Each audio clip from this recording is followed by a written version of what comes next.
morning, good afternoon, good evening, and good night. G'day, legends! It has been a minute. Hope you are doing well. Hope my mic is on because God only knows. Yeah, no, we're good. Although, why the hell is the chat down here? What is going on? 1 second. Yeah, okay, you know what? Never mind. It's working, it's fine. Oh, how we doing, folks? For the first time in a long time, not only are we appearing on the main YouTube channel, we are also going out live on Rumble. So, you know, it's obligatory at this point. Let's get ready to... No, never mind. Now, hair's looking good. All I did was literally just brush it back. So, it, you know, it is what it is. Although the... You know what? I have no idea. Did I hit it? Did I... It seems like everything's out of whack for some reason. Oh, you know what? Doesn't matter. Does not matter. So we are here for the week that was. I was making my way, trudging my way through the... 1 second. I have like 8 different screens, all with my own face on them, and seeing myself both on the vertical screen, which is not actually being used at the moment, and Rumble going out live, just in the corner of my eyes was just... Anyway, as I was saying, I was making my way through this week's news articles, trying to sift through the shite from the, well, shiter. And, well, you know, if Jaren's bitching about the fact that it's already 9:30, I kind of figured that I needed to get a little bit of a wriggle on with things. So, oh, thank you for reminding me, Melly. I do need to turn on the robots because they are not there. And you know what? For the first time in a long time as well, I'm going to bring out the avatars.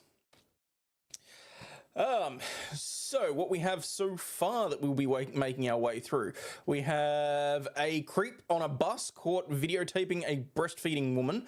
We have a Salem man arrested for doing 119 on the I-93. A family's been forced to lock a B&B bedroom after finding a painting of their son hanging on the wall. Hello there. I am not used to... Plot twist, it's not monitors, it's the pain meds. Thank you, Nick. No, surprisingly, I am doing this without any sort of medication. No, I don't want to disconnect, just auto connect. That's fine.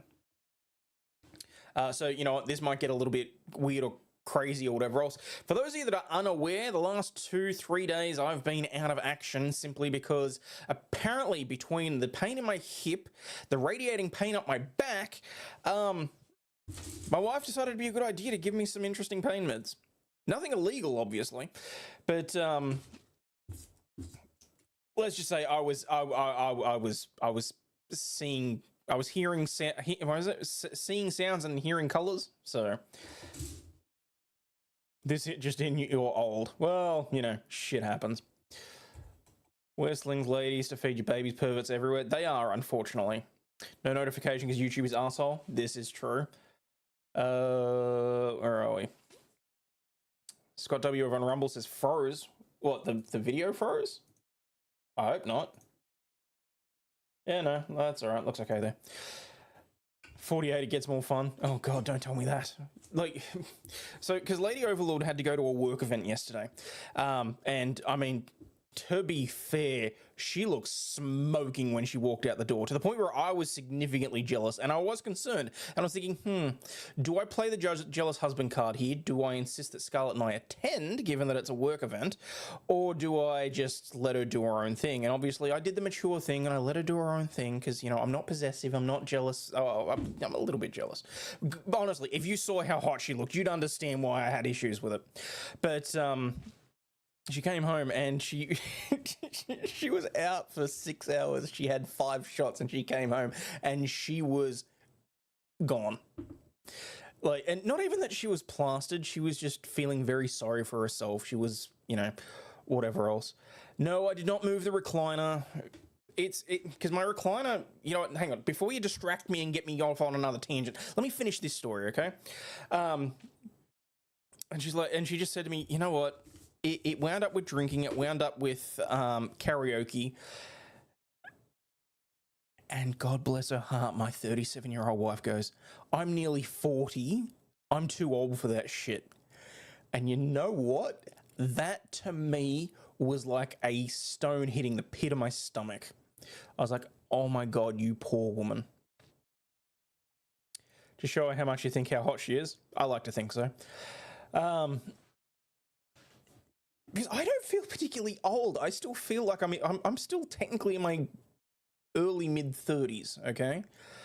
So sorry to those of you that are currently sitting watching me bitch about the fact that I'm in my early to mid-30s and you guys are, you know, in your 60s, 70s, whatever else.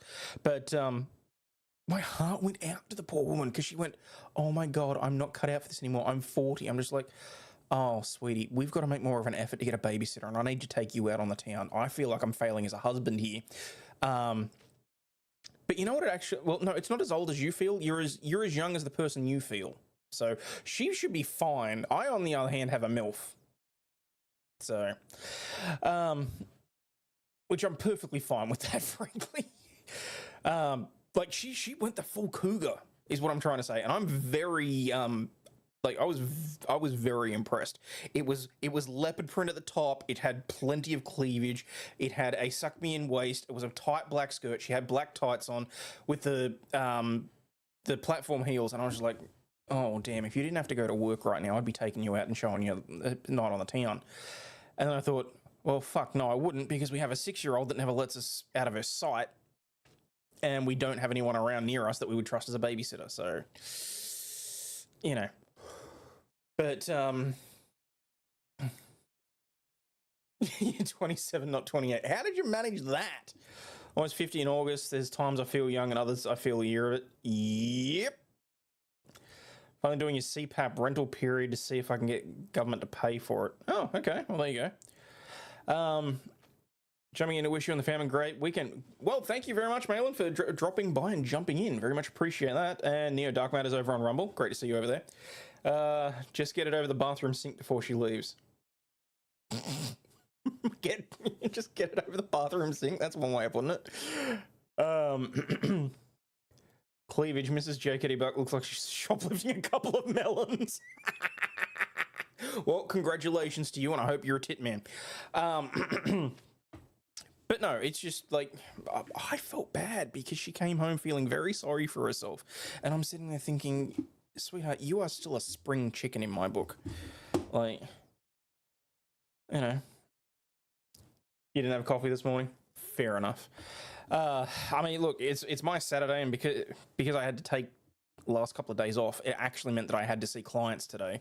So we had a family trip around just a couple of different suburbs to go and see with clients and get a few things signed and do various things. But I'm still not 100%, I'll be honest. Like the stomach, whatever the issues with the KFC, they're long gone. Thank God for that.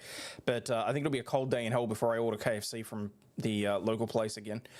But I've got no idea, because now that I'm not sure if whatever it was, I don't know what caused the hip pain initially. Okay, I got no idea. I was laying on Scarlett's bed trying to get her to go to sleep like she usually does, and I got a sharp pain through like hip/groin area, and I knew full well that it wasn't like.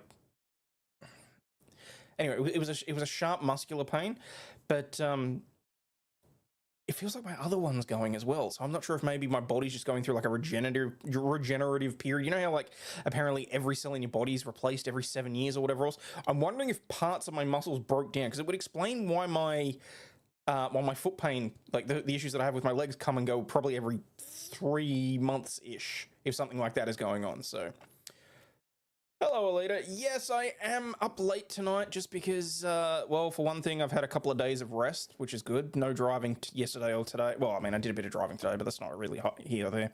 I kind of figure that with everything that's going on with the driving streams and all that sort of stuff, if I try and give you guys a dedicated 3, maybe 4-hour stream on a Saturday, at the very least, we can get back to some of the original style content that I do. Because it's not as if the driving streams are germane to how I usually do things. It's not like I can read news articles, I can't react. Well, I mean, I can listen to videos, but let's face it, the cop ones, the cops and body cams and the court cams and that sort of stuff, that's more for like reaction and enjoyment, really. And it's something like low maintenance and easy for me to do. And I don't know that a lot of you guys get a lot out of it anyway, because I'm not Law Talk with Mike, you know? Hello, Paul. You love seeing me live. Fantastic. Too much driving? Well, Melly, there's not a lot that I can do about it at the moment. Lady Overlaw'd's still kicking ass at her new job. it's probably still going to be another year or so before she can sort of do any of that more remotely. I mean, what I did suggest to her is that we split the difference, okay? So at the moment, as it is, where we are, I'm traveling 2 hours to work, 2 hours home. But what I thought is that we split it, and if we were to pick up the family and move to where I live, I would more than happily pay for her to stay somewhere closer to her work on a, say, Tuesday night and a Thursday night, so that then she's able to work Monday, Tuesday, come home Wednesday, be there Thursday, Friday. And not only is that going to be saving us in terms of time, money, petrol, and expenses, but you know, it's all just shit that we're trying to work out. But you know, tis everything. I'm an everything man. She's perfect skin, legs up to the sky. Don't know why she even tolerates me. Money. I'm guessing money. Either that or you're packing, and congratulations. Yeah.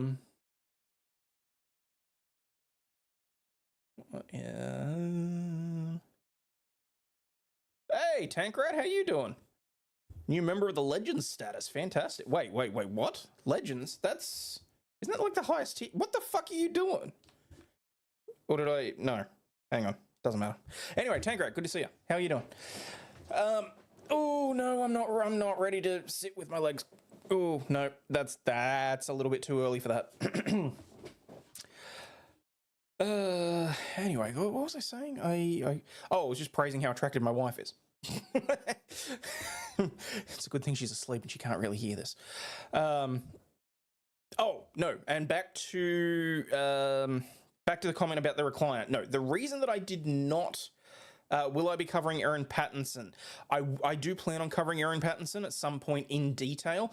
What I'm going to do, I think, is the easiest way to do it is I'm going to sit down, rewatch a lot of the daily, like the snippets out of the news, but because I can't actually show those on stream, I will take the information, I will boil it down, and basically give a rundown.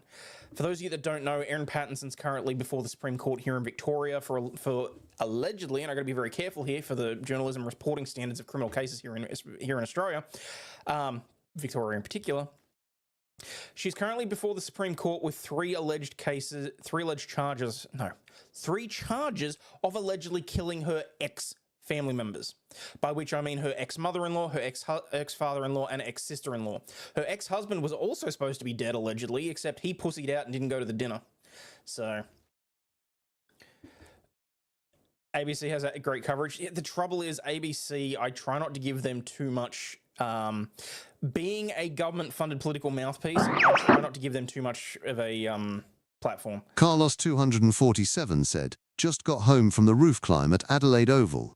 Highly recommended, but not as good as the Sydney Bridge climb. Hello everyone, closing parenthesis. I'll just say smiley face. Cheers, thank you so much for the super chat, Carlos. And wow, so you did the Adelaide Oval climb. That's pretty awesome.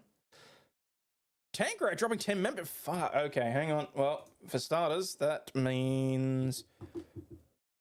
Oh, wait, I didn't actually reset the no ad thing, did I? Well, we officially have no ads, so I'll be turning those off, and everyone can thank Tankrat for if you got a membership. Very much appreciate that, mate.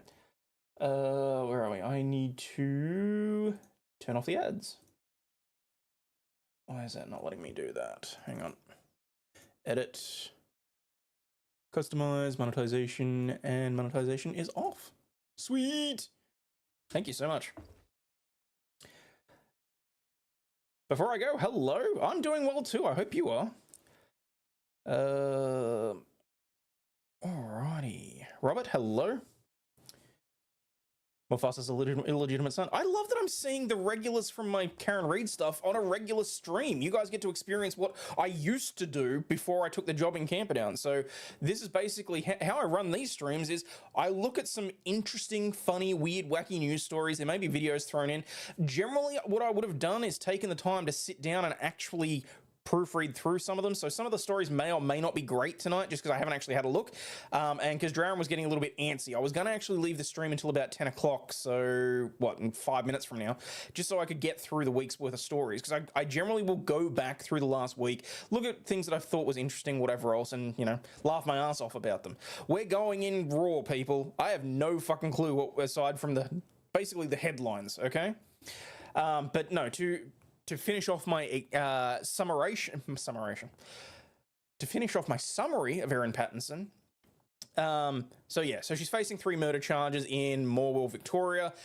She allegedly foraged for mushrooms. Now, she says that she didn't put any death cap mushrooms into the beef Wellington that killed her ex-family members. My understanding is that there was a mushroom expert who basically said that there were none in the area. Turns out he'd previously misidentified death cap mushrooms, which generally doesn't go so well. But we'll just have to wait and see. Oh wait, I forgot that. Forgot the dog. But yeah, so I do intend to actually do a proper coverage of that case. It's more just when I can sit down, watch the news updates, and go through it from there. So, where are we? Mrs. K, good to see you. Tanker is absolutely a real one. This is true. Daily Quick Bites. I am feeling better for the most part, so cannot complain. Jason's in the house. Love your thoughts on the latest submission to keep the proctor's texts out from the trial. Don't ruin it for me, okay? I know that I'm 2 days behind now, and I do need to try and do something to speed that up and fix that. So I'll be doing day 16 on my morning drive, so Sunday US time, I'll be doing the regular car streams to try and catch up a bit. My understanding is that there's been some more shenanigans going on in the trial. Something about Brennan and his experts, the anti-Arca guys, altering certain things or timelines or whatever else. Generally, if a prosecutor here was to try and introduce new evidence in the middle of a trial, either there'd be a mistrial straight up, or shit would hit the fan. But either way, that evidence is not getting heard before the current jury, so that's going to be interesting. Never recommend going in raw sight unseen. This is true, but you know what? Is that a tiger with antlers? I believe that is a dog wearing an antler hat. No, it could be a tiger. I got no idea. What is that? What's it carrying? Don't blame me because you set the start time for 9:30 and therefore was late and gay. It's good to experience the unknown. I feel the fear. You'll be right.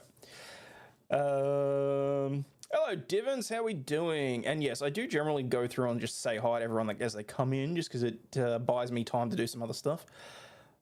Once I heard the expert misidentified the death cap mushrooms, makes me lean towards accidental, but I need to know more about the case. Yeah, well, I mean, allegedly death caps weren't supposed to be able to be found in the area where she allegedly was foraging. The guy went in and said that, no, I've never really seen them in the area, but as it turns out, he'd actually published stuff previously, apparently, as far as I'm aware, allegedly. And I've got to be very careful about this because I don't need to slander the guy and, whatever else.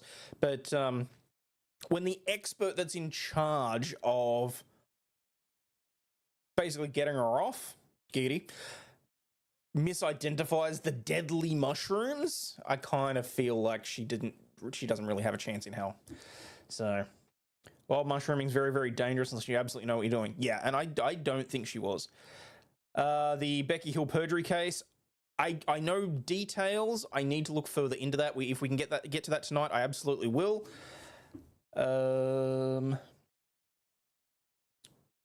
Total shit show by the DA. That doesn't shock me. Oh, and of course, Bev allowed it. That's another stream of its own, literally making me thinking about it. Okay. Told you you'd get the chair. I have to, Hayden. Yeah, well, Oh, that's what I was going to say. No, Kathy, I can't pull the recliner in here. It's not a single seater. It's a 3-seater that has recliners and on either side, but it's got a fold down middle. Because we originally got it so that Lady Overlaw'd and I could play Minecraft and game on the Xbox and have Scarlett sitting in between us. But as it turns out, she doesn't sit still while we're playing video games, and now we have to play 3-player video games.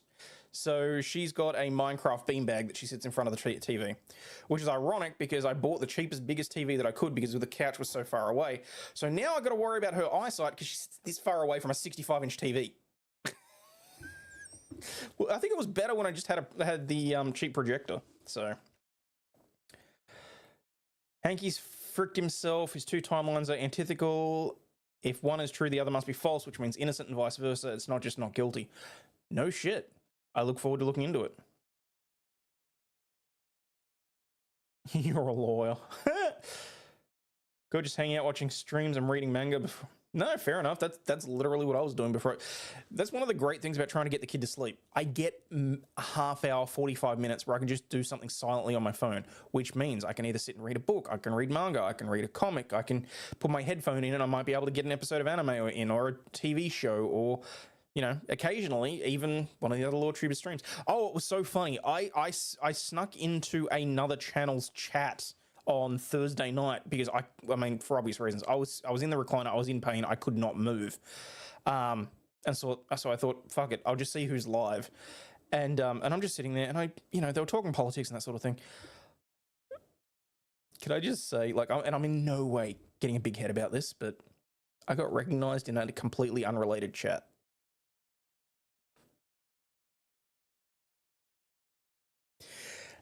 And, you look at all these other content creators that get a massive head about, and like that guy that I was telling the story about, the guy that walked in because he had 10,000 followers. He was trying to get free shit from the gaming store.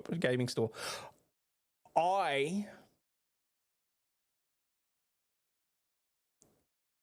was so freaking humbled just because I got recognized in a completely unrelated chat. Like that's awesome to me. So...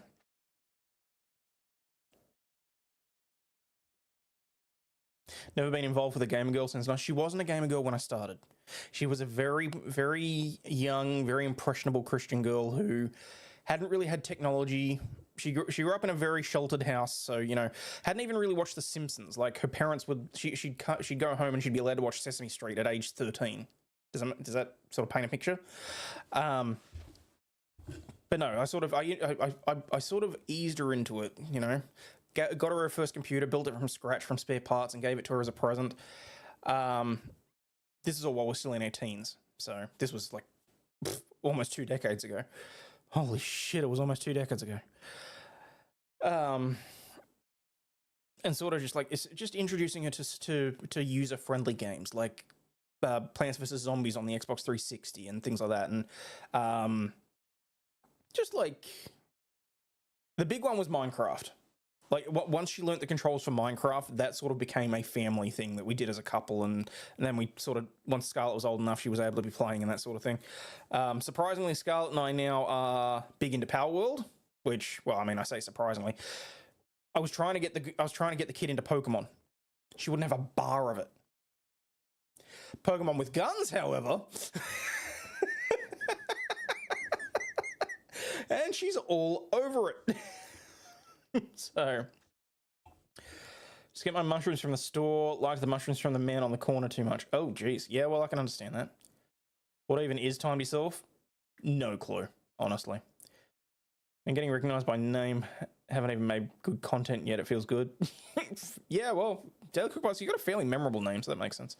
Big Balls has entered the chat. Hey, Mod Princess.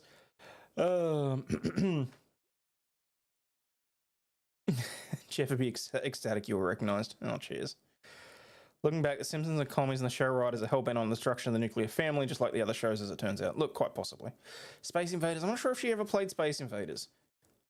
I mean, Doom sure as shit wasn't allowed in that household. Oh, I think at one point she played like SimCity 2000. So, friends of mine got married meeting and talking over Minecraft. Sweet. Games made for kids. There are no longer any kid-friendly games. When we grew up, we had Club Penguin, MapleStory, RuneScape, Fable. Now they all revolve around Roblox. Oh, I know. And you know what? And she's discovered Roblox YouTube creators. And that is the bane of my existence. Like, at the moment, I am happy if she puts on like an unspeakable video or Zach and Cam like the funny sort of kid-orientated YouTube content creators. Like, she used to be really heavy into, like, Rebecca Zamalo, and I put an end to that. And, oh, A for Adley. Oh, my God, just...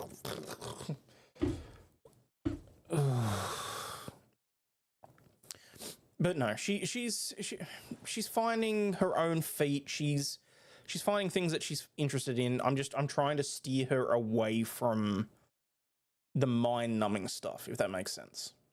So, I'm just trying to introduce her to new things, sort of thing. Eldest daughter's 21, FaceTimes my little one 8 to play Minecraft together. She lives up in New York and we're on the Massachusetts coast. They built the most amazing shit. Oh, yeah, no, I think that's why I like the fact that she does play Minecraft, is because it is geometric shapes, it is maths, it is, and it's creativity. So, Flux was streaming Schedule 1 the other day. I told her it was Methcraft.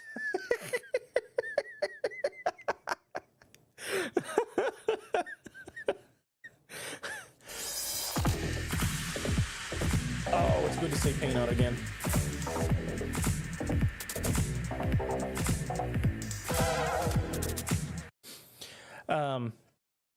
And see, that's why I was so happy that I was able to get all the effects and stuff running again on the car streams, because I was missing that you guys used to have fun with that. I enjoy that sort of shit. So, shit, what was I going to say? Oh, yeah, but the trouble is, dude, what? I have no idea what they did. Like, I refuse to see the Minecraft movie on the premise that it has Jack Black in it alone.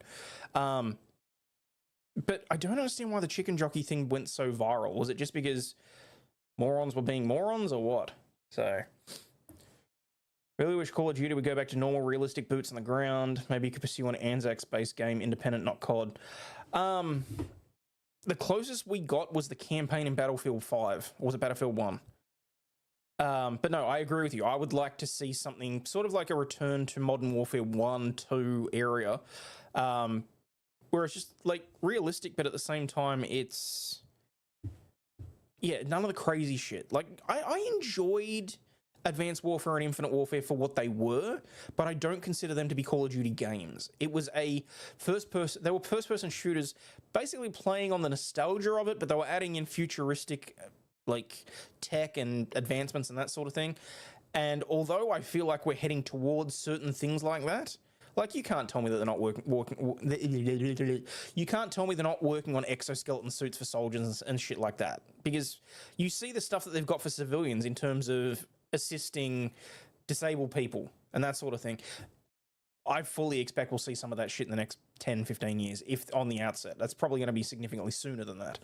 But I wholeheartedly agree with you. Like, you play the COD games for a very specific reason, and some people may not like that reason, and some people may think it's a bit twisted or weird or whatever else, but it's basically to shut yourself off and experience a first-person shooter, which there's nothing wrong with that. I mean, some people do it because they want to experience what their forefathers may have went through, or just to get a feel for what it'd be like to be in the military, because maybe some of us don't have the courage to enlist, or maybe we want to give it a try, or, whatever else. And some of us just want to play games where we can point guns at the bad guys and pull the trigger. Some of us find it cathartic. So, Minecraft is addicting. Oh, it's very addicting. I've lost many nights to Minecraft. Ghosts, best $5 from Target. Oh, there you go. Drones is the new warfare. I think you're accurate with that, Paul, and I'm very upset about that. Because I think once we automate that, it'll be I can see that becoming the end of civilization, honestly. If we have a self-replicating factory that's able to build drones, program them, send them off, control them remotely, and all that sort of shit, even if it's not a rogue AI or anything like that, even if it's just set in place protocols, I think there was I feel like there was not a it was a YouTube short or like a Netflix short or something like that. Basically, the planes themselves have been automated to fly over, attack certain targets, fly back, get reloaded, rearmed, but no one was able to maintain the planes themselves. So over time, they were just like decomposing or whatever else. But the thing was flying, dropping bombs on a country that was long dead, and the pilot sitting in the cockpit was a skeleton. Like, I kind of feel like we're going to get to that at some point.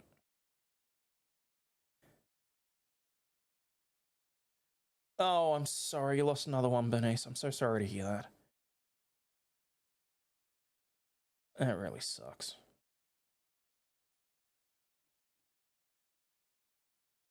Hey, IT Goatee, how you doing? Sagat SG1 had an interesting view on drones. Yep. I mean, between the drone ships in SGU and the replicators in SG1 and Atlantis, it's, you know, to be fair, sci-fi has a way of predicting bullshit that happens. I mean, to be fair, like drama writers, George Orwell had a pretty good, interesting way of predicting the future, is all I'm saying. I mean, 1984 was supposed to be a warning, not a guidebook, but here we are, seeing what the left-wing government, especially here in Australia, is doing. So, Ranji the robot cleaning up his own hydraulic fluid. Yes, if no one's seen that, there was an art exhibition that's basically, I believe it's entitled "The Futility of Life," and it's a robotic arm that basically has a brush paddle on the end of it, and it has to continually put its arm out and sweep the oil that it spends, that it uses to move, into itself in order to continue working. Now, apparently when it was first installed, the arm itself was quite energetic, it was motivated, it was moving around, you know, basically it was full and fresh of energy.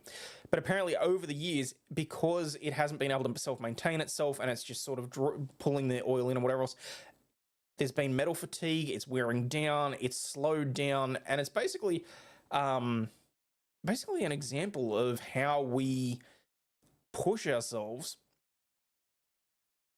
And it's like it's a criticism on various things, including how we as humans we keep chasing after certain things until we wind up in the grave ourselves and just pushing ourselves and working ourselves to death. But it's interesting when you look at it and you see how a robot trying to self-sustain dies down over time as well. So.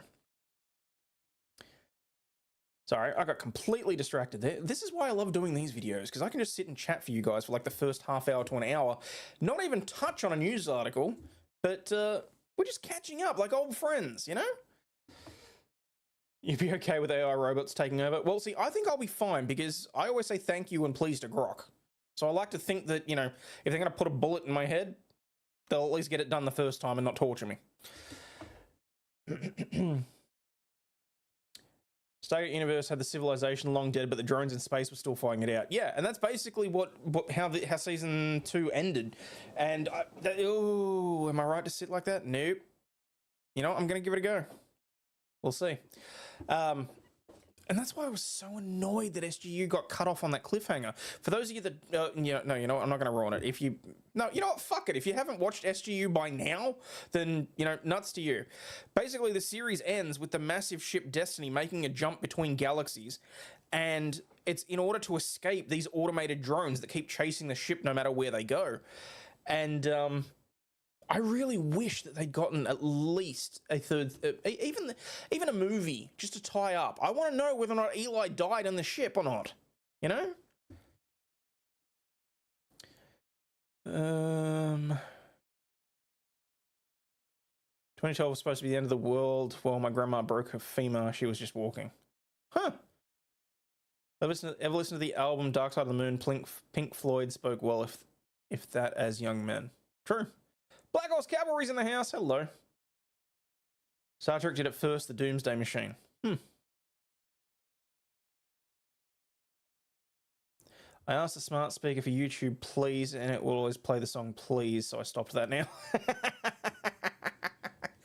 Look, that's it. Yeah, that's more of a design fault than anything else, so. Soundtrack for Transformers Dark Side's amazing. Don't believe I've actually listened to it. So. All right, hang on. I'm out of practice. My throat is surprisingly hurting. All right, come on, people. You know me. I don't grift, but there are 64 of you watching. We've had 128 people stick their heads in. And a whole 34 of you have apparently hit the like button over on YouTube. I have no idea what's going on over on Rumble because, as usual, I'm being a sucky Rumbler and not actually checking in. But hate everyone watching over there. It's 6:16 a.m. Mountain Time. Hey, all right. Drone swarm. Get the drone swarm to chase you near a black hole. Odds are your drive can slingshot you back out of it. The trajectory's right. Small drones would have weak drives. This is true. Need a truck stream. I was actually thinking that earlier today that I needed to get back behind the wheel. Yeah, I don't know. I don't know how they would have actually pulled that off. I'd be interested, honestly. I just want to know. So, but anyway. All right. How about this? How about we start making our way through some of these news stories, shall we? I made it through till, what, Wednesday, I think it was, out of this news stories I was picking from. If we get to the end of this line, I'll keep picking through. But, truck with Megan Fox Rider. So Megan and I keep saying that we need to stream together, which we frankly do. But it's all about time zones, unfortunately. Have a professional cleaning service. The feds will not be able to get your DNA from the like button if you press it. Fair enough. Appreciate the use of that. All right, so let's start with the freak who got caught on the bus. I might have to...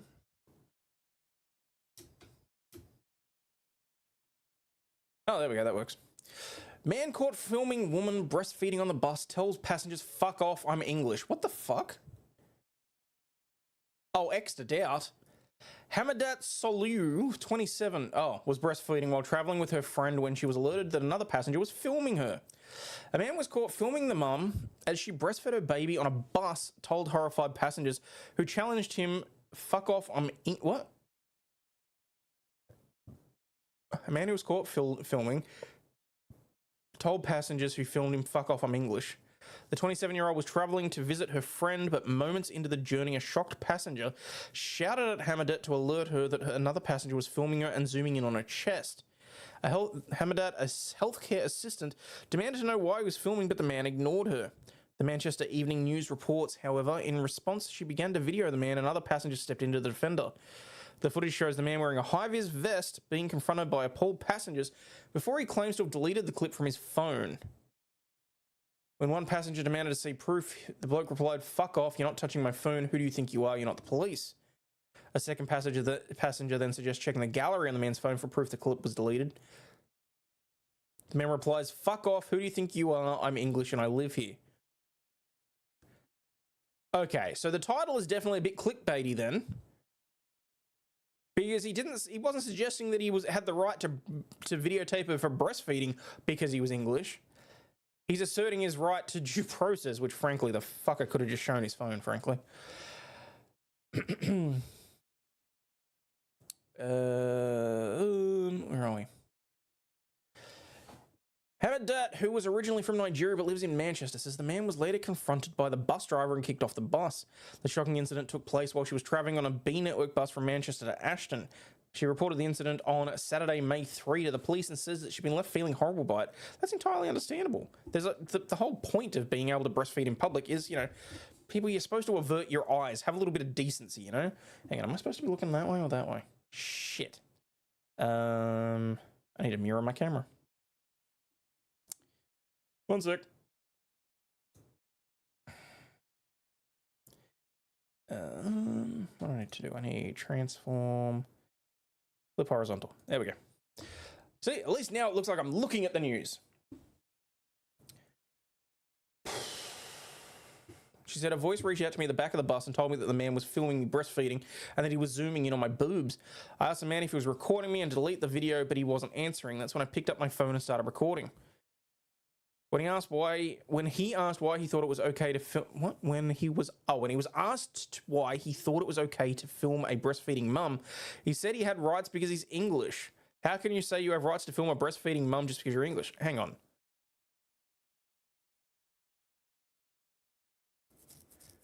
All I'm saying is that doesn't actually sound like what he's saying. Like, I'm not defending the prick because he's clearly disgusting. But if you're going to twist the words and the story, at least, like, the story was bad enough without twisting it, is what I'm trying to say.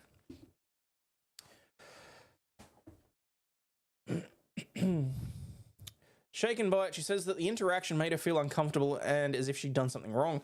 Greater Manchester Police has launched an investigation and says officers have contacted her. She said, it's been horrible. It's made me feel as if I was doing something wrong by breastfeeding my baby when she was crying. No, absolutely not. Lady, you do what you absolutely need to. That child is hungry. You do you, babe. Okay, that was weird. I have no idea why I said babe. I think I was kind of going for bub. And then... yeah. I'm taking into account the story was either written by AI or a recent uni grad. Fair. Hate doing it in public, but they have special rooms now for places, but I would be horrified. Look, it's entirely understandable. I think she had every right to be upset and concerned about that.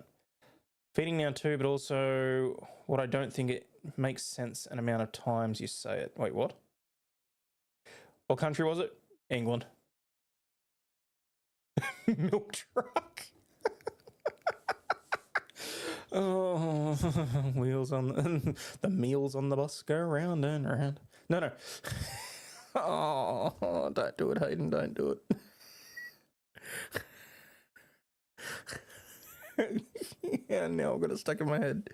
The boobs on the bus go up and down.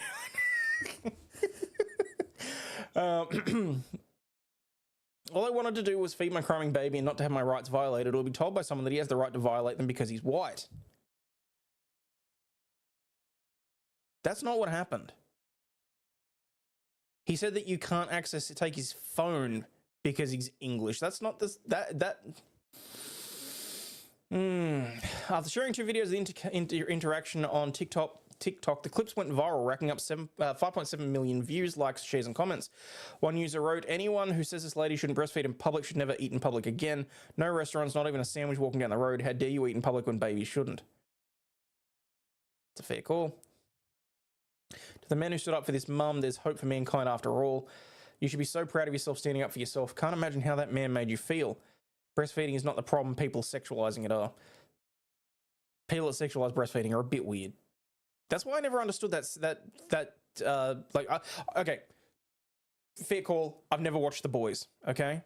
But I get that there's a plot line at some point where one of the other superheroes induces lactation in order to squirt one of the other superheroes in the face. I'm like, what the fuck is this about? Don't sing that during spicy time with Mrs. Overlaw'd.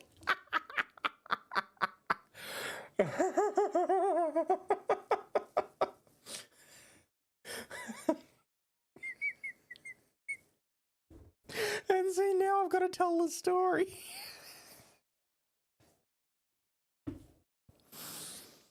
Up until about a week ago, Lady Overlaw'd did not know that cow milk was breast milk. The woman's almost 40. I love her, but she still comes out with some hilarious shit. So far, the golden nuggets that stick most in my mind are, you mean that lions and tigers aren't male and female? What do you mean kangaroos aren't afraid of sheep?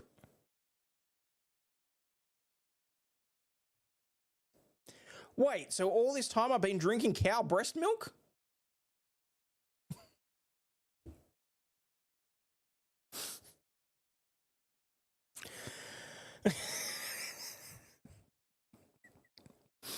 I keep saying I need to be recording at all times.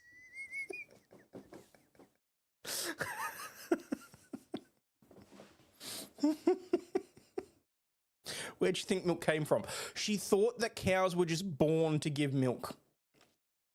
And look, apparently could do a series called Shite My Wife Says. Yes. Apparently she just thought that they were born, and she thought you could get milk from both cows and bulls. And I said, no, the stuff you get from bulls, you don't drink unless you're a twisted freak. His name is Norman. You were pulling on his dick. Perfect time for Aaron to come in. Good morning, Aaron.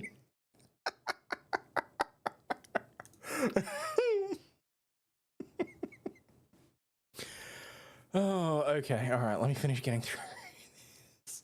And brown cows gave chocolate milk.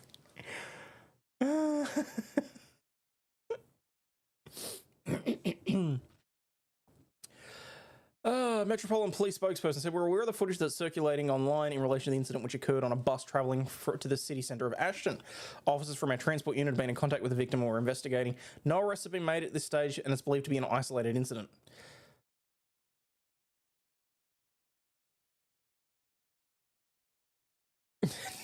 No ball pulling, check. No, absolutely not. Should have told them unicorns go extinct because of that. No, but shh. Little Lady Overlaw'd still thinks unicorns exist. We've told her that.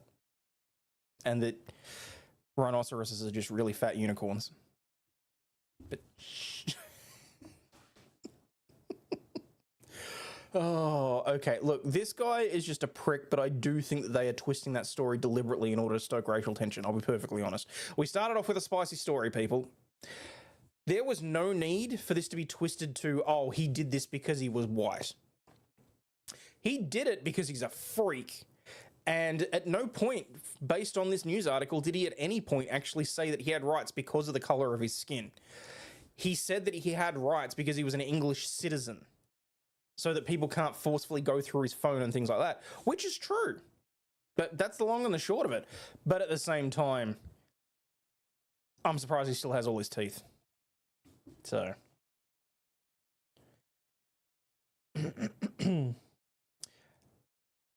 Does the cow that jumps over the moon bring the cheese? No. Unicorns do exist, I'm a believer. All good. Posted a picture of the kitty cat on the Discord. Okay, no worries. I'll have a look in a bit. All right, moving on. Do we care about the Salem man arrested after doing 120 miles an hour on the highway? After police say a Salem man is facing charges after police say they saw him driving 118 miles per hour on I-93. It happened just before 5:30 this afternoon in Campton. Police say they spotted a car passing several other vehicles at 118 miles per hour. An officer was able to stop the car, and the driver was arrested on a misdemeanor charge of aggravated DUI. He was released on personal recognizance bail and is due in court later this month. Okay, so that was really a nothing burger. Moving on. World's largest exporter of toilet paper pulp sends update on shortages. Why is this in the men's journal? Anyone who was around during the 2022 pandemic remembers what it was like not to be able to find toilet paper at local schools. Yes, everyone that did that, fuck you, fuck your mother, fuck everybody related to you, okay? There was no reason whatsoever to be hoarding toilet paper, okay? As soon as lockdowns began, Americans ran to the closest grocery store to scoop up all the toilet paper they could find, and in turn send toilet paper stock through the roof.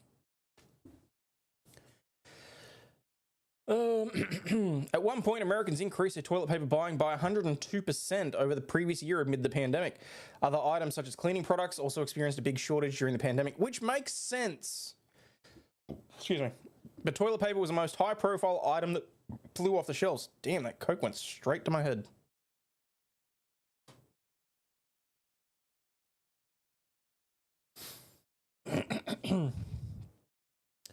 Now Brazilian pulp exporter Suzano SA, that's a really bad name, is warning that supply chain disruptions due to the new US tariffs could result in a shortage of toilet paper, although so far store shelves around the country are well stocked. Okay, so basically now what they're saying is, oh, Trump, big scary orange man bad, make everyone stockpile toilet paper because there won't be enough to wipe our asses because of tariffs. Fuck off. The whole thing was a shit show, but the memes were funny, not gonna lie. No, that's fair. Wasn't funny dealing with mad customers back order of toilet paper. Yeah, no, I can understand that. Toilet paper was specifically targeted because the most ubiquitous first world item equals scarcity. Fair enough. Also, hello. How are you doing? Still alive? It's been a while. Toilet paper at Walmart was on clearance. Huh. Toilet paper isn't being imported. No, but they're saying that the pulp that goes to part of the production of it is. They're the world's largest exporter of pulp, which is the main raw ingredient in the manufacturing of toilet paper. According to a Bloomberg News report, leadership from the company says that in April it experienced a 20% decrease in shipments to the US. The company also told Bloomberg that maybe that's just because you guys aren't as shitty as you used to be, so you don't have to wipe your asses frequently. Or, you know, maybe, just maybe, you discovered the cleanliness of a bidet. Not that I'd know. They're more or less banned here unless they're installed by a qualified plumber. Holy shit, I only learnt that out the other day. Company also told Bloomberg that the new cost will eventually make the cost of toilet paper go up for the American consumers. In general, Brazilian imports are dealing with a tariff of at least 10%, and steel from Brazil is being faced with a 25% tariff, according to the Associated Press. But we don't listen to a word they say anyway. It wasn't that long ago that in the pandemic, they snarled shipments of toilet paper all over the world. Wait, what? It wasn't that long ago that the pandemic snarled shipments of toilet... What the fuck does that even mean? They... shipments of... What? What? Who the fuck? This has to be another AI article. Bloomberg added that the company has seen the export of export levies have led to a decline in shipments. I'm starting to think I need to wear glasses again. Oh, God. Either that or I'm just not used to being up this late. The company has seen that export levies have led to a decline in shipments of the product from Brazil to the US. Chief Executive Officer, name I'm not going to try and pronounce, said in an interview the Sao Paulo-based company is passing tariff costs onto US buyers. The fuck did they think was going to happen? Pulp like from an orange, can I get pulpless toilet paper? No, so...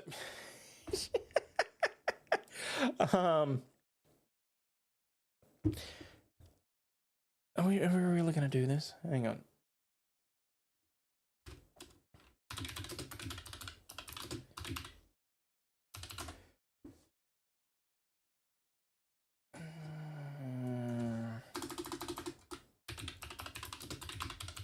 By hand.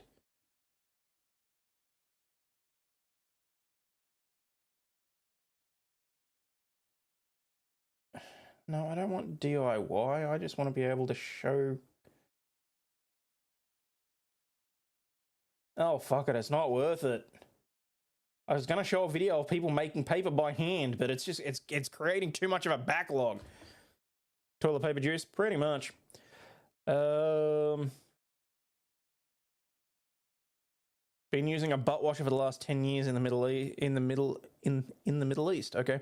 Since I use toilet paper to dry, you guys have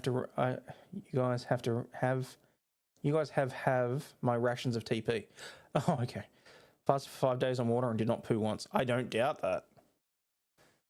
Because at some point your body just sort of clams up. But I mean, it's supposed to do the opposite as well when you dehydrated, let alone... Yeah, I don't know that we want to do handies either, so... Thought the chief export from Brazil was STDs and Brazilian butt lifts. Maybe. If you don't have toilet paper, either buy a bidet or wash in the shower. Yeah, it's pretty straightforward, really. This, to me, seems like it's being done deliberately to drive up prices and to drive up stock prices. If I'm going to be perfectly honest, because this kind of alarmism is only to try and capitalize on what was seen previously. Have a bidet attached to the toilet, best decision of our life.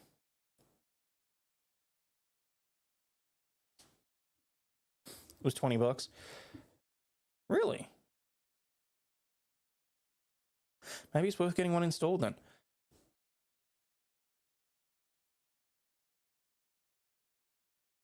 I'll see what happens, because I came across the housing and plumbing regulations here, because I was looking at whether or not, because occasionally I watch these videos. Hang occasionally I watch these videos by a tech guy where he, you know, spends like a ridiculous amount of money buying the brand new tech and all the most interesting gadgets and all that stuff, sort of stuff. And he spent, in one video I watched, he spent like $30,000 just unboxing new different tech. And he did another video where he was in Japan and they were showing all the interesting tech that you can just buy. And there was some really impressive self-cleaning toilets and the attachments that you can buy, as well as like a bidet that had a built-in light and all this. And I'm thinking, and I seriously thought about it, you know, it might be helpful. It might be worth having a look at. So, and then I was looking to see how you install one. And the first thing that pops up is Australian building regulations mean that bidets must be installed by a qualified a legally qualified plumber, or you could be fined. And I'm like, okay, how much is the fine? Maybe it's worth just copying it for doing it myself. And it's like $2,000 if you get caught with an illegal toilet. So I was like, yeah, maybe it's not the best idea. So, how do you dry afterwards? Do you use a towel? No, you still use toilet paper, is my understanding. Like, you can still use toilet paper, but it's more of a pat down than it is a consecutive wipe. Oh my god, why are we sitting here talking about the? We're sitting here discussing the intricacies of how to use a bidet. Have a Japanese bidet and the seat's warm too. Can't live without it. You got a seat warmer built in as well? Wow. Even has a setting low to high. Never go high. I speak from experience. Never felt so violated. Can I sue? No, because I guarantee that somewhere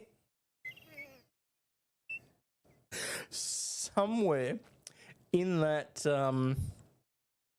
in the instruction manual would have said use high setting at own risk. I mean, if it had been a Japanese one, there's a good chance that that setting has a picture of a tentacle on it. Wait, I have a fucking sound effect for that. Why did I do that? Oh, apparently no, I don't. Well, I really need to go back through and fix my sound effects. Holy crap. Oh, I didn't even use the... Oh, nice tits. For the video.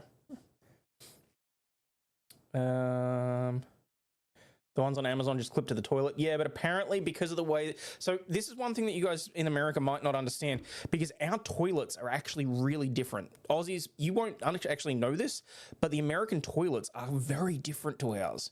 See, ours, the way that our plumbing works, we don't have the little jet at the bottom of the toilet to push everything through and just use a low amount of water.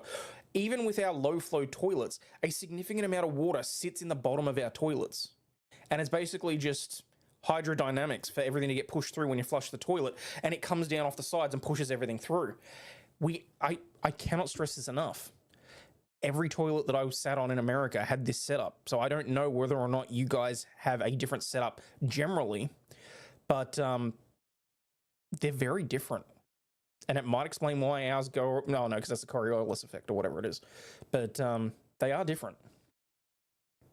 The licensed plumbers to ensure the water flushes clockwise. No, what it is, it's to ensure that there's no bacteria that backwashes into our water system. Because apparently in order to install them properly here, it gets connected to the same pipes as that come out of our taps. And if it's not put in properly and the valves aren't installed properly, it can allow bacteria and fecal matter from your toilet to travel back inside to the pipe, which can then go into the drinking water. And it can affect not just your own house, but obviously it can seep back if you don't use enough water or whatever else. Personally, I kind of feel like the odds of that happening are slim to nil, but I mean, they'll use any excuse, honestly. But A sounds uncomfortable. Isn't it like a water pistol on your toilet bowl? That's my understanding. AI is going to fuck you in the ass while you shite. Target acquired. So does that mean that Aussies have literal toilet inspectors? Look, I think it'd be very weird for you to ever actually get caught. Because no, I wouldn't expect that they go... The only time that it'd come up is when you have a housing inspector come through for, like, if you have an extension done in your home or something, they do a quick whip around the home to make sure that it still meets the certificate of compliance or whatever it is. So... Plumber could install a bidet in less than an hour. A few $100 is worth it. You're probably not wrong, honestly. $2,000 fine. Welcome to Koala Stand. I know, right? Honestly, I'm sick of fucking over it. Are the plungers shaped like boomerangs? No, because you don't really want the shit to spring up and come back at you. So, American toilets are so low and the water is so high. Literal sack in the poo. Ugh. In German toilets, you poop into a dry dish and then the toilet blasts it down a hole with high pressure. Sounds like we need to go on a field trip to your bathroom. I'd have to clean it first, and I'm not doing that. I'm sorry. Do you know how to throw a boomerang? Sorry, off topic, but JKD Buck reminded I wanted to ask you that. So, yes. And surprisingly, I do know enough about boomerangs to actually talk about this. The way that you throw it will actually determine whether it spins around and comes back to you or goes up. Because you've got to remember, boomerangs originally were, well, I mean, they still are, I should say. They're hunting weapons. It's designed for you to be able to be thrown to injure and hit an animal and then either drop or to spin around and come back. And it's whether or not you throw it like a frisbee or if you throw it like you would a throwing knife, basically, will actually determine how it moves midair. So, like, I wouldn't be able to do it with any accuracy, but I'd be, you know, I'd give it the old college try if someone gave me one. I wouldn't count on using it to defend myself or anything like that. Just the fuck was that? Someone throw a stick at me. Like, American Embassy down there have a device attached to the loo to make sure the water spins in the right direction. Oh, I installed the bidet while we now have Guardian. At least my bumhole's clean, moit. The way that you guys try and actually make it so the words sound like how we talk is hilarious.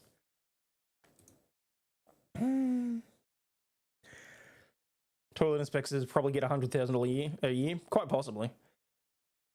We're taught in school how to throw one in primary school. I remember doing it either during sports or history. We're taught how to use one. I want to say, because I know we did archery in sports. I know we did javelin in sports, and they equated that to the spearing. It was probably history.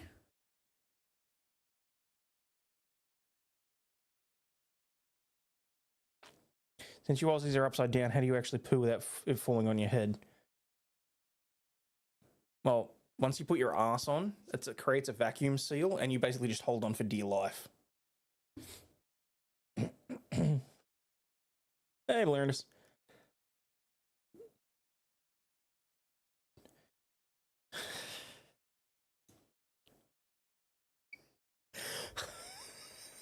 I can't with you right now, Buck.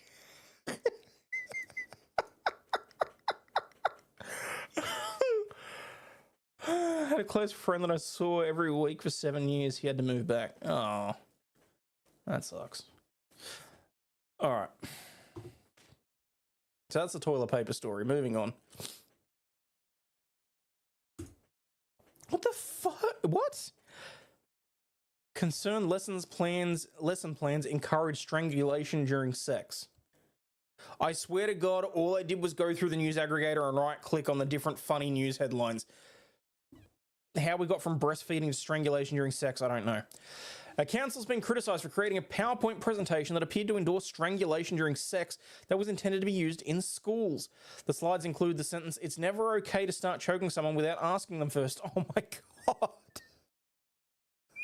If you want to strangle someone, get their consent.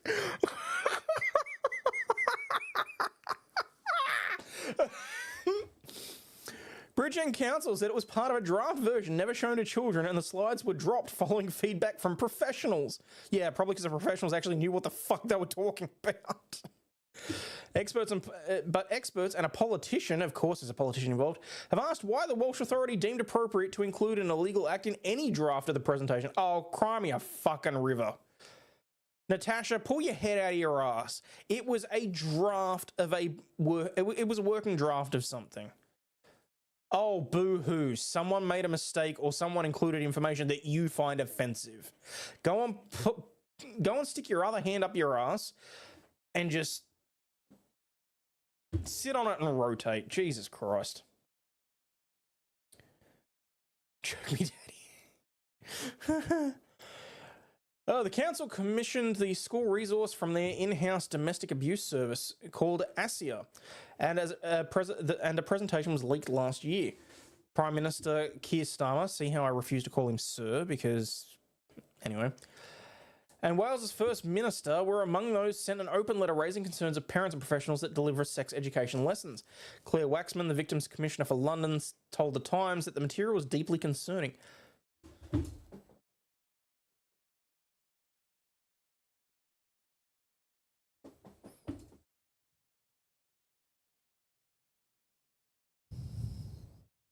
You have people getting graped in alleyways, and this is what your problem is?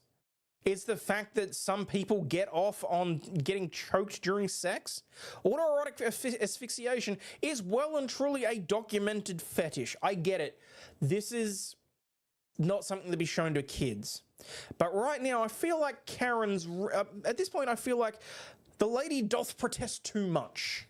You know? Call him Knave instead.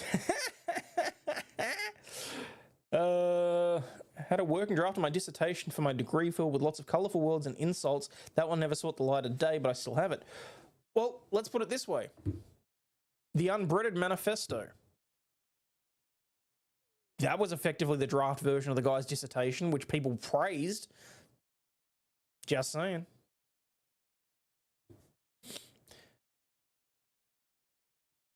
Son, you get it, you grasp it, you gasp it. Welsh government said non-fatal strangulation was dangerous and illegal, and it added the resources Brigham Council gave schools make this clear. Brigham County Council has since issued a clarification statement saying that the slides were part of inaccurate or out-of-date information that was either updated or removed. But it raised further questions as to why the material and messaging existed in the first place. Oh, I don't know. Probably because the guy that originally put it together, or girl, I should say, I shouldn't be sexist here. Let's face it, ladies, it was probably a chick that put the presentation together. Probably has it as a kink. They were probably sitting there jacking off or jilling off, however you want to call it. What do women call it? I mean, I've heard it called jilling before, but like, is that actually... How did we get here? How does every one of my streams involve some sort of shit like this? Touchdown on people unbreaded. The idea was that the presenter would use the slide to stimulate debate. Phrasing! Before advising participants that non-fatal strangulation is actually dangerous and a legal crime which carries significant penalties. They said that a part of the presentation was dropped following feedback from professionals consulted during the drafting process. Sources including Michael Conroy, who trains professionals like teachers to deliver sex ed lessons, have told the BBC that they understand the presentation was offered to schools and youth settings to show.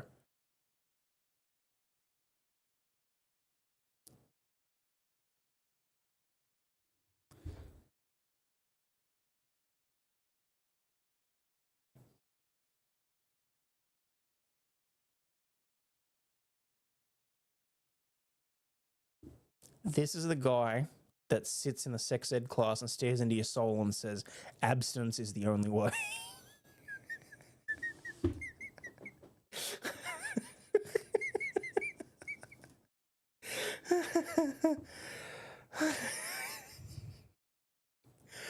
Oh my God, how much longer? No, fuck this. Wait. Okay, so this is the bitch that said, this is the lady who said that it's not appropriate to talk about strangulation during sex.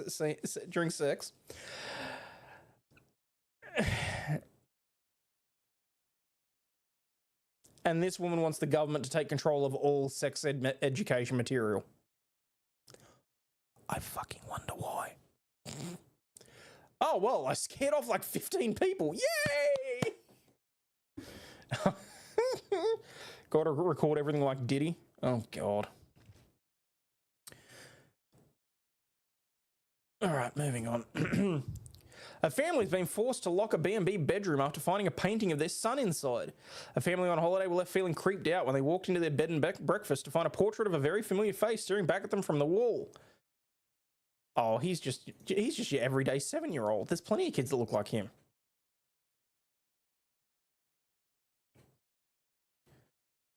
Imagine that guy teaching about sex ed and how would you get the image of his mug out of your mind when... I mean, to be fair, it'd probably buy you 20, 30 seconds. Okay, can we not talk about this sort of shit while we've got this little kid's face on the screen, please? A fun holiday soon turned into a creepy encounter for one family when they discovered an unsettling painting of their son in a spooky bed and breakfast. The Stevenson family, who moved to Sweden from the UK in 2021, were on their way home from a skiing holiday and needed a pit stop on a long drive home, but none of them could have predicted what they'd find inside. The mum said that they stayed at a secluded property for the night in a bid to get some rest, but after making a strange and unsettling discovery, sleep was the last thing on their minds. Oh, come on!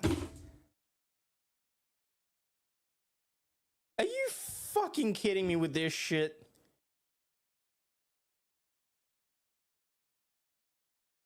Well, I mean, to be fair, they were living in the UK, Jim. They may not know what a girl or a boy is.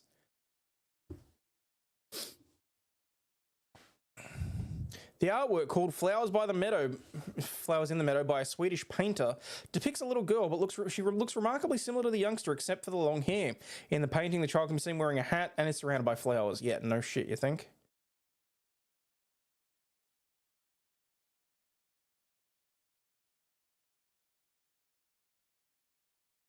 Like... Thankfully, they weren't too spooked out by the painting, and Barning found the whole thing funny. However, the parents did describe it as an old-fashioned property with creaky floors. Woke up at some point to a terrifying papery noise.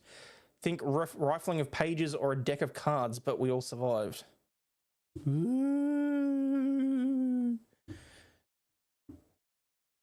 Why would you go and spout this about on X? Oh yeah, we found this picture in a Airbnb, and we really think this little girl looks like our son, or our son.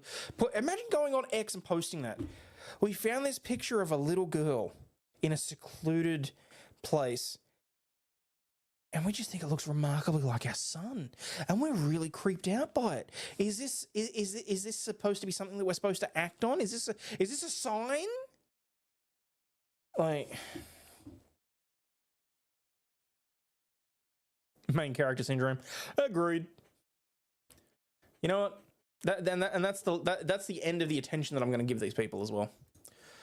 Federal investigation leads to unintended drug bust in Lowell's Belvedere neighborhood. Authorities executed a search warrant for cybercrimes. However, they discovered a drug operation, seizing nearly $135,000 in cash and a large stash of illegal substances. Wait, which state is this in? This is in Minnesota. Oh, it's okay. I'm allowed to make those jokes now. How is this news? Oh, it's a mirror. That's why. Yeah, exactly. A federal investigation into possible cybercrimes took an unexpected turn early on Tuesday morning when Homeland Security agents, assisted by local police, allegedly uncovered a drug trafficking operation inside a home in the Belvedere neighborhood.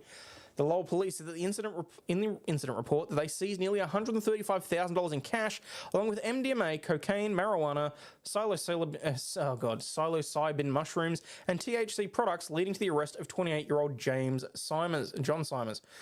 My brain is not working. It's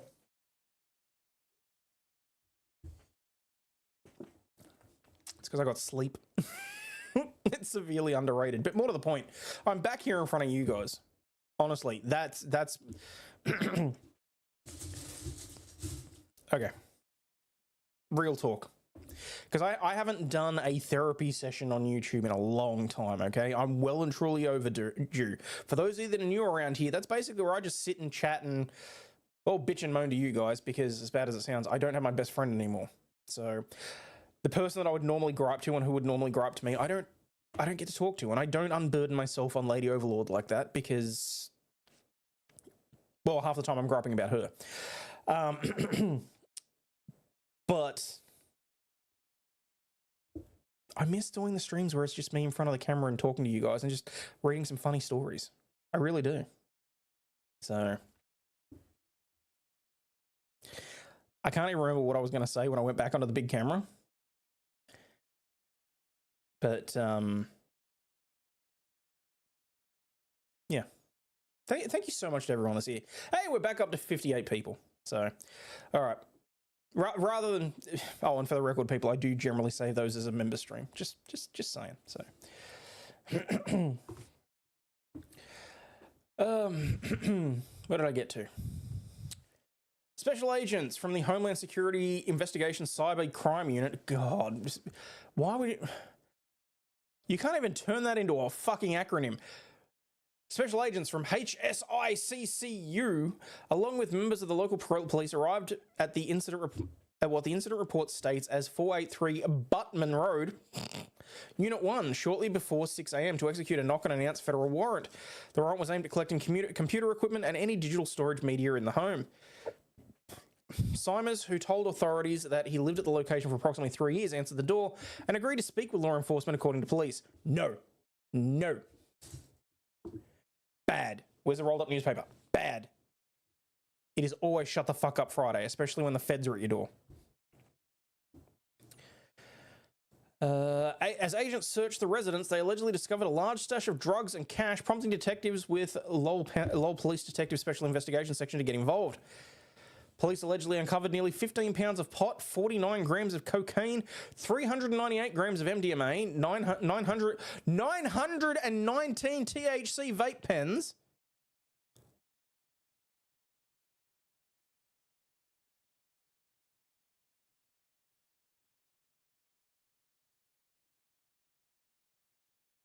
of course you can be angry, Jim.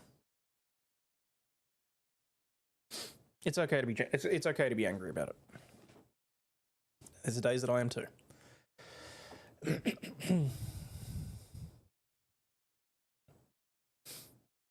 And I'm not going to lie. Oh, fuck. You know what? I'm not going to lie. I worry about how much I still get upset.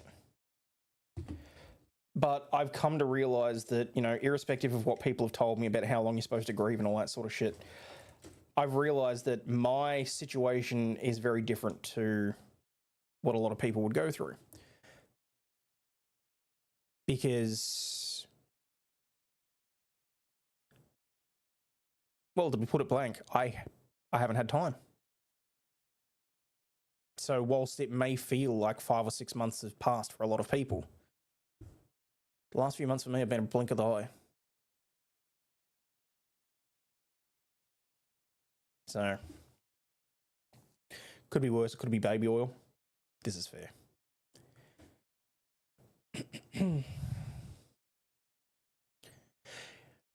In addition, police said that they found 293 containers of THC gummies, 554 chocolate bars with psilocybin, can't remember how to pronounce that, nearly a pound of mushrooms. In addition, police said that they seized $110,000 in cash inside a box in a bedroom, bringing the total seized in the residence to $134,721, which is now tagged pending civil forfeiture hearing. Oh, I bet they want that $134,000.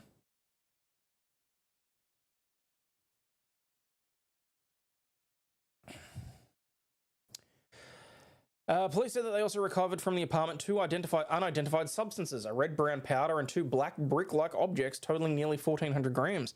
However, after testing, they said that neither substance was found to contain any illicit substances. A red-brown powder. He had ground-up brick in there, and he spray-painted 2 black bricks for if there were intruders. He just picks them up and goes...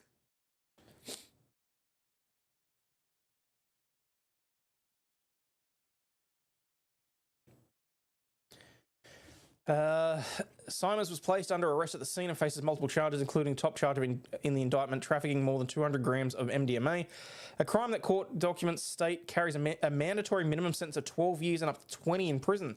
He was also charged with trafficking in 36 grams of less than 100 of cocaine, along with 2 counts of possession of an intent to distribute a Class C and possession with intent to distribute of a Class D. Simers was arraigned on Wednesday before Judge John Coffey, who set the bail at 10 grand cash. Simon's posted bail the same day, presumably taking the cash out of another box under his bed, and was ordered to surrender his passport as a condition of his release. His attorney declined to comment about the case. The police report did not indicate whether any computer equipment was removed from the apartment as part of the separate federal investigation. They don't even know if the original warrant showed anything. That's funny. That's fucking funny. Oh, all right. All right, something more local. Man smashes his way into an unstaffed police station because rather than escaping, we inscape? Ingress, egress? Police were called to an unstaffed police station in Melbourne where a man had allegedly smashed his way in. An alarm was activated at the restricted area at the Collingwood police station. Why the fuck is the Collingwood police station, of all places, unmanned? Like, don't get me wrong, here in Victoria, particularly in Melbourne and the outer suburbs at the moment, the police are severely understaffed. We know this because they don't want the jobs, they don't want the pay, they don't want they don't want the fact that most people look at them sideways and think that they're assholes. So a number of the police stations in the area are unmanned. They're just brick buildings with the sign out the front to make people feel a little bit better that there might be police in the area.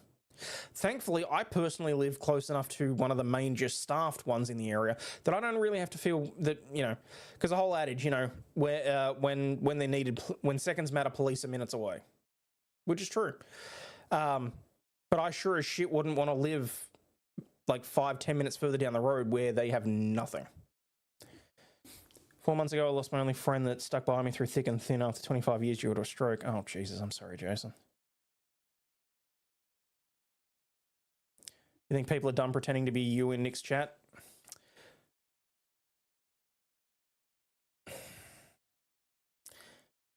Well, all I'm saying is it was the night before last that I saw them. So you know.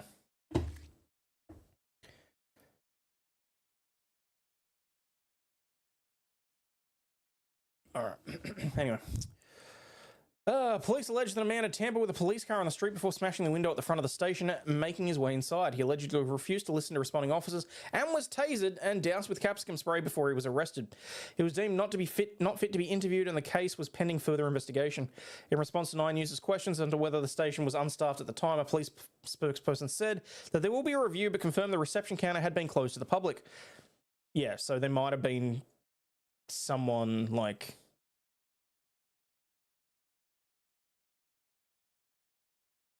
Wait, what? No one pretends to be Aussie. We have 5 users now. There's 5 people out there pretending to be me. Oh, good on them. All I'll say is don't use the logo. It's trademarked and copyrighted. Like that's going to make a difference. Local management will review the circumstances as well as security overlay of the police station. Dumbasses. People are pretending to be you. I don't know. I don't know. No, someone said people pretend to be Aussie in Nick's chat. Oh, no. Still alive. Someone else that I know is being impersonated in Nick's chat. So, that's what I was responding to there. Yeah, the internet's going to internet.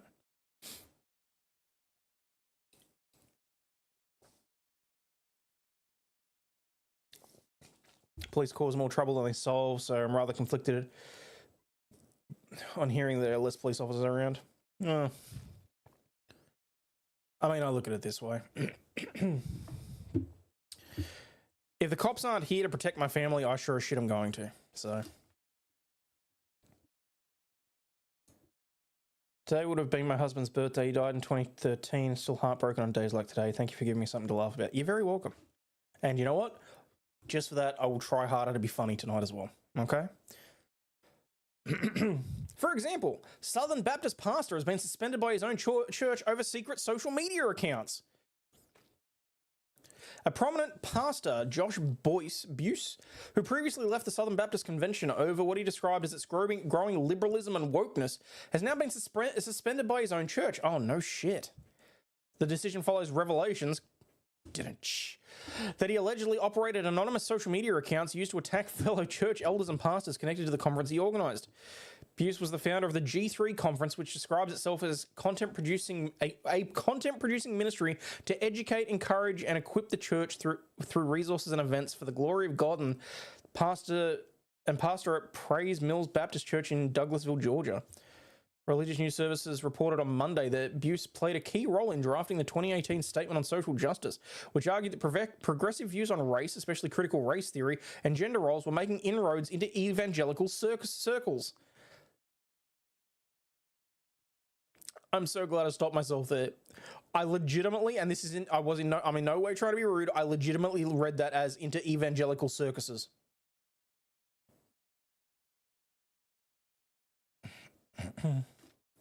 I didn't say the cops here are supposed to protect us either. So... The document reportedly emerged shortly after a major gathering of prominent evangelical figures in Memphis, which was held to mark the 50th anniversary of the civil rights icon Martin Luther King Jr.'s assassination and to confront ongoing racism within the church. Are they seriously going to turn around and start saying that Jesus was racist?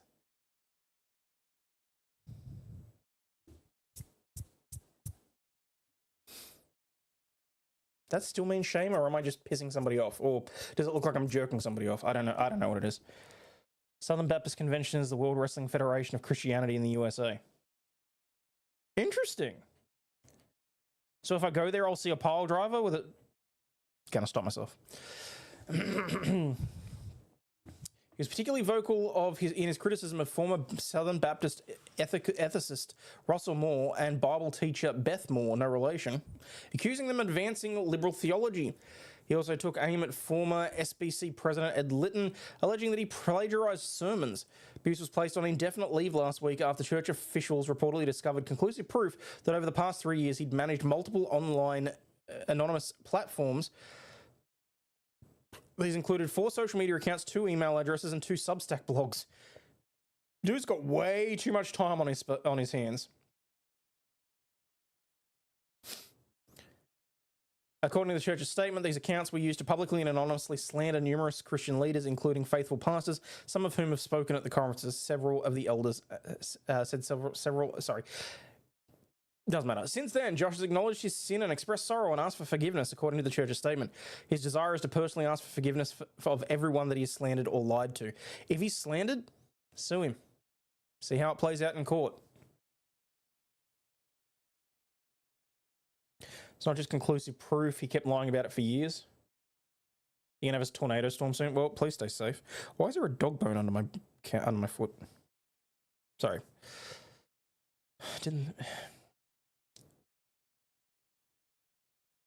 So, I don't get it. Is this an actual problem in the community? Like, let him apologize before you sue him? Yeah, kind of makes it easier.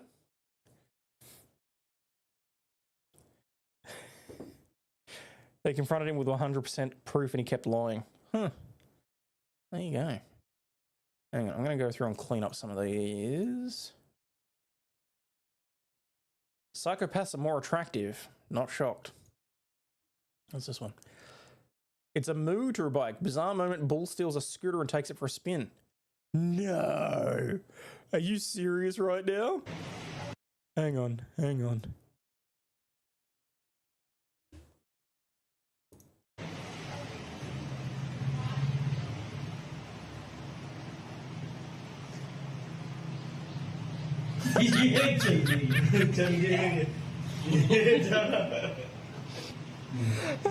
Yeah. That's not the ride the bull was aiming for, that's for sure.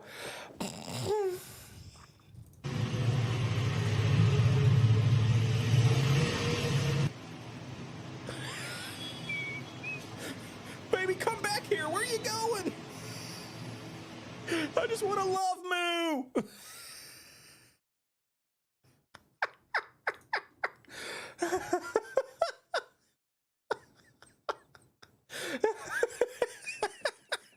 Do you think it cracked the tail light?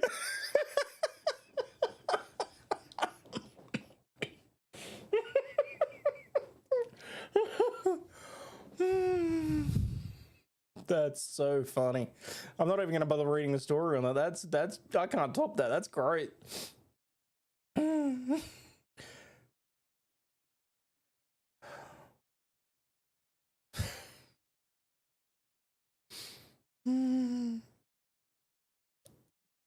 All right. Unusual gifts received by US presidents include a gold snuff box, giant pandas, elephant tusks, and personalized rugs. I'm assuming this is because of the plane.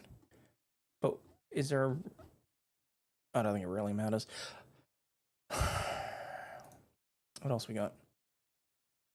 Man jailed for 1986 murder, acquitted after 38 years. Oh, yes, I did want to talk about this. Someone brought this up.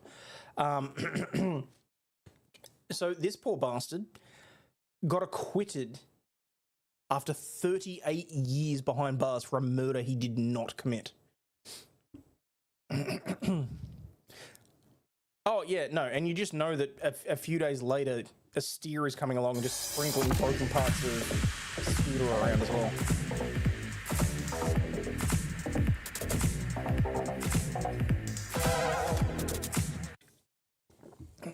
All right.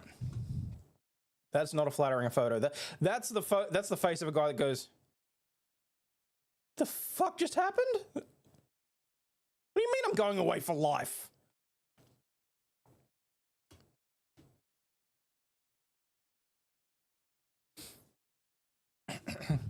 A man who has served almost 38 years in prison for the murder of a woman has had his conviction quashed by the Court of Appeal after new DNA evidence has emerged.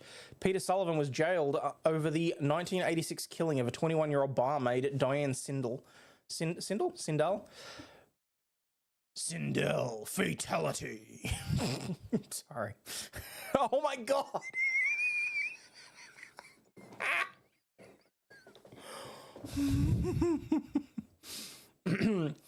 Who was subjected to a frenzied sexual attack in Birkhead, Merseyside, as she walked home from a shift. Oh my God, I shouldn't be laughing about that. Oh, that's really inappropriate. The Criminal Case Review Commission, the statutory body set up to investigate potential miscarriages of justice, had referred Mr. Sullivan's case back to the appeal court last year after fresh DNA testing of a DNA profile pointing to an unknown attacker in semen samples was preserved from the crime scene. And is this just a case of someone else who did not actually do their job and test the DNA? Like, don't ruin it for me because I haven't been watching. But was there seriously 3 different DNA samples in John's blood and they just ignored the other 2 or 3? Did you see the act that was sent from Australia to Eurovision? Thank you for a great song. Upset it didn't go through. No clue. I don't think I've ever watched a single Eurovision. To be fair, I live with a 6-year-old that's obsessed with YouTube. I don't get to watch regular TV at the moment. Maybe years down the track, I don't know. Mr. Sullivan, appearing on video link from Her Majesty's Prison at Wakefield, sobbed and held his hand over his mouth as he was told that he would be released. Now aged 68, he is believed to be the victim of the longest miscarriage of justice involving a living prisoner in British legal history. In a statement read by his solicitor, he said that he was not angry, he's not bitter. I fucking would be. The statement read, "What happened to me was very wrong, but that does not detract from what happened was heinous and a most terrible loss of life. The truth shall set you free." Yeah, after 38 fucking years.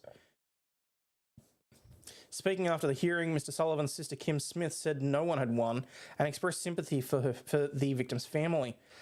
They've lost their daughter, they're not going to get her back, we've got Peter back, and now we've got to try and build a life around him again. It's such a shame this had to happen in the first place. Both Merseyside Police and the Crown Prosecution Service said that the technology to test the semen samples did not exist at the time of the murder. So why were they not tested when the technology became available? Why did it take 38 years to have this reviewed?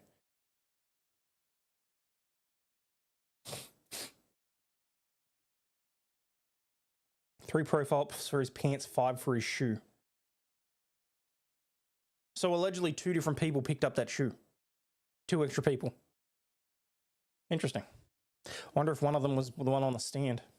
Does he get reparations? He fuck him all better. Duncan Atkinson, King's Counsel, representing the prosecution service, said that the service agreed the DNA evidence undermined Mr. Sullivan's conviction and that there would be no application to seek a retrial. I should fucking well hope not.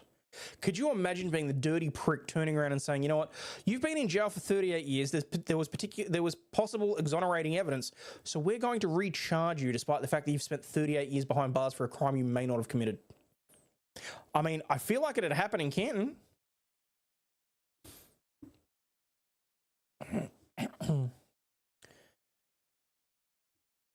Lord Justice Holroyd, sitting with Justice Goss and Justice Bryan at the Royal Courts of Justice in London, quashed the conviction and said that they had no doubt that it was both necessary and expedient in the interest of justice to admit the new DNA evidence.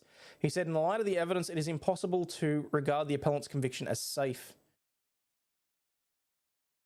He said that the injuries of the victim plainly did point to a sexual aspect of the attack on Miss Sindel, and the inference was very strong that the semen had been left by the real killer. There is no evidence to suggest more than one man was involved in the murder, and no evidence to suggest that semen may have been deposited in the process of consensual sexual activity. The BBC understands Mr. Sullivan left the prison in a van shortly after 2:15 British Standard Time. His release came 38 years, 7 months. Why are you only reporting it at 38 years then? I feel like you're doing the guy a disservice there. That's more than half. You could have rounded up and said 39. 38 years, 7 months, and 21 days after his arrest, a total of 14,113 days in custody. About a year of that time was spent in custody on remand as he awaited trial at the Liverpool Crown Court. The court heard technology only very recently had been developed to the point where the semen sample recovered from her abdomen could be tested for DNA. The profile was not a match for Miss Sindel's fiancé at the time the court heard, while cross-contamination from the forensic investigator who collected the semen sample had been ruled out. I'm sorry, what? You had to check for cross-contamination of semen DNA with the investigator?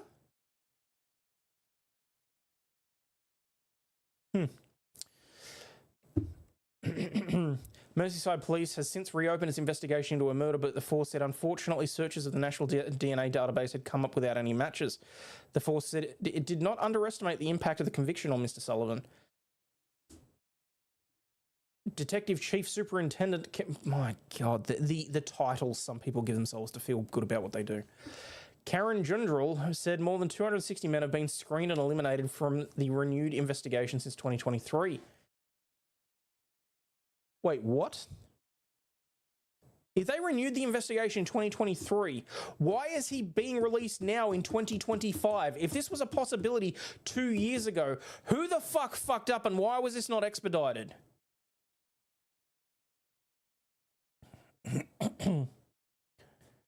Like, I'm sorry, what the fuck?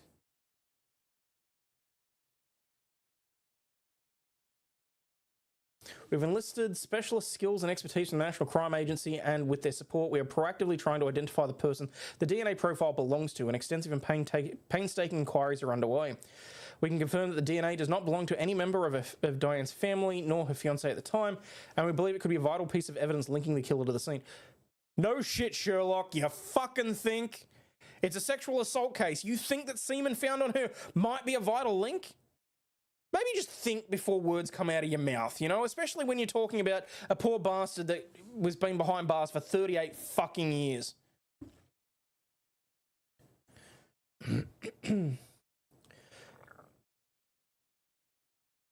Okay, there's not too much more of this. I was trying to work out whether or not I need to be careful of my blood pressure here. Director of Legal Services at the Crown Prosecutor's Office says, we recognise the enormous impact this conviction has had on Peter Sullivan's life and the profound implications of the court's decision in respect of this conviction. Dude, we get it. You were not even you probably weren't even born when this poor bastard was put behind bars. Okay? You more than likely had not yet, you know, if you were born, you certainly hadn't been to law school yet, so don't stress about it, okay? We get it. You need to make yourself look better in the eyes of various other people. So,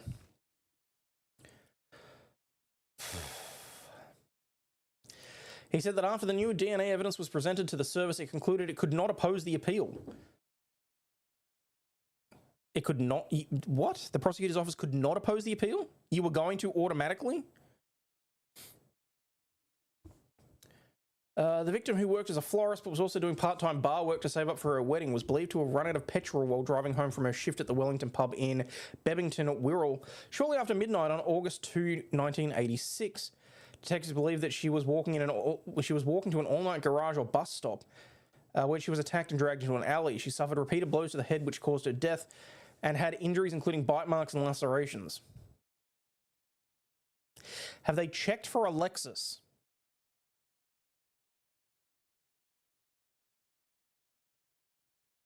The day after her killing, her clothes were found burning on Bidston Hill. Mr. Sullivan became a suspect after witnesses reported seeing a man who they recognised as Pete running out of some bushes near the site of the fire. During the course of the investigation, Mr. Sullivan gave conflicting accounts of his whereabouts and offered confessions, the court heard. However, his defence said that he had learning difficulties and he was highly suggestible. He also had been interviewed without a solicitor or an appropriate adult. At his original trial, the prosecution also relied on evidence matching bite marks on her body to his dental impressions. But the court heard forensic scientists now have expressed serious doubt as to the quality of the bite mark evidence. Mr. Sullivan first applied for his case to be reviewed in 2008, but at the time it concluded that there was little chance that any new DNA profile would be recoverable. He also applied directly to the court for permission to appeal in 2019, but that too was rejected. Another application was lodged in 2021. This time the body concluded that thanks to technological advances, it was worth testing the semen samples preserved from 1986.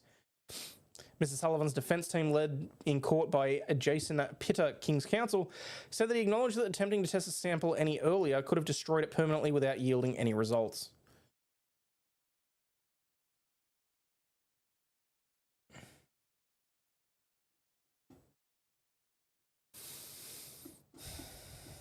So what you're saying is this poor bastard's been behind bars for 38 years, had learning difficulties, and the only reason that anyone looked into anything is that supposedly technology got to a point where they wouldn't damage the sample if they tested it.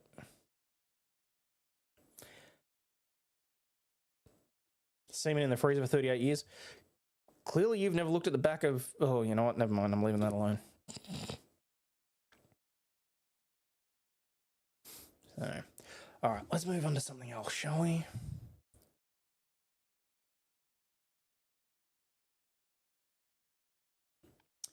SpaceX supervisors tracked and monitored bathroom breaks of an employee with Crohn's disease, threatened to punish him if he had if more than 10 minutes passed, according to a lawsuit.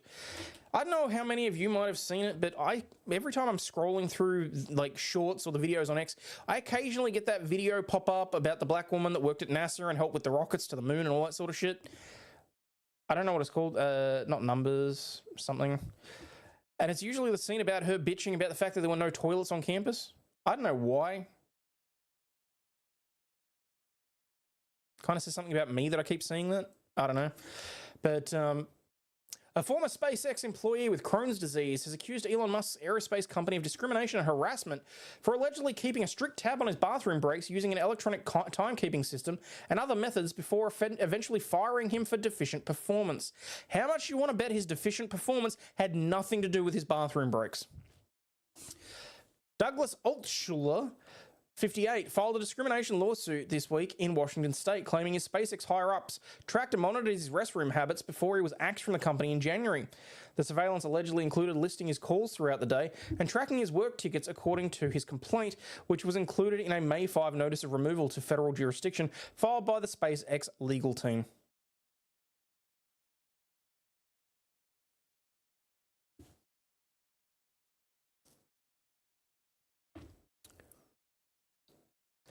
If he's having every movement of his day monitored, I'm willing to bet this guy was sitting at his desk twiddling his thumbs. Just saying. Oh, Paul Farrell. Sorry, I only just noticed the membership chat on screen. Finally catching a live. Hope you and the family been doing well. Cannot complain, mate. Honestly, it's Hidden Figures. That was the movie. Thank you. I had to take a few days off. Back in the chair for the moment, as you can see. But, yeah, doing okay. I am certainly not going to complain, that's for sure. Hey, Angel Wolf. Watching on TV and the movie is Hidden Figures. Okay, Angel Wolf, you have to tell me this. When you watch on the TV, like, do I pop up because you're subscribed to me, or because what I find is that when I try and search for myself, yes, people, I Google myself, shock horror.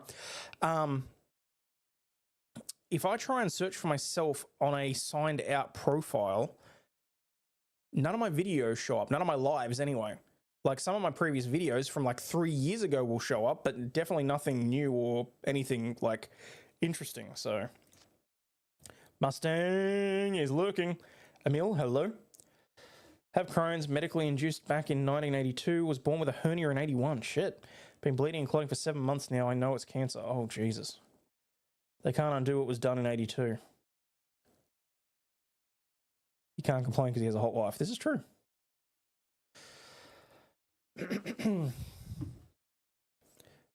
All right. In early 2024, customer support supervisor Josiah Van Hoy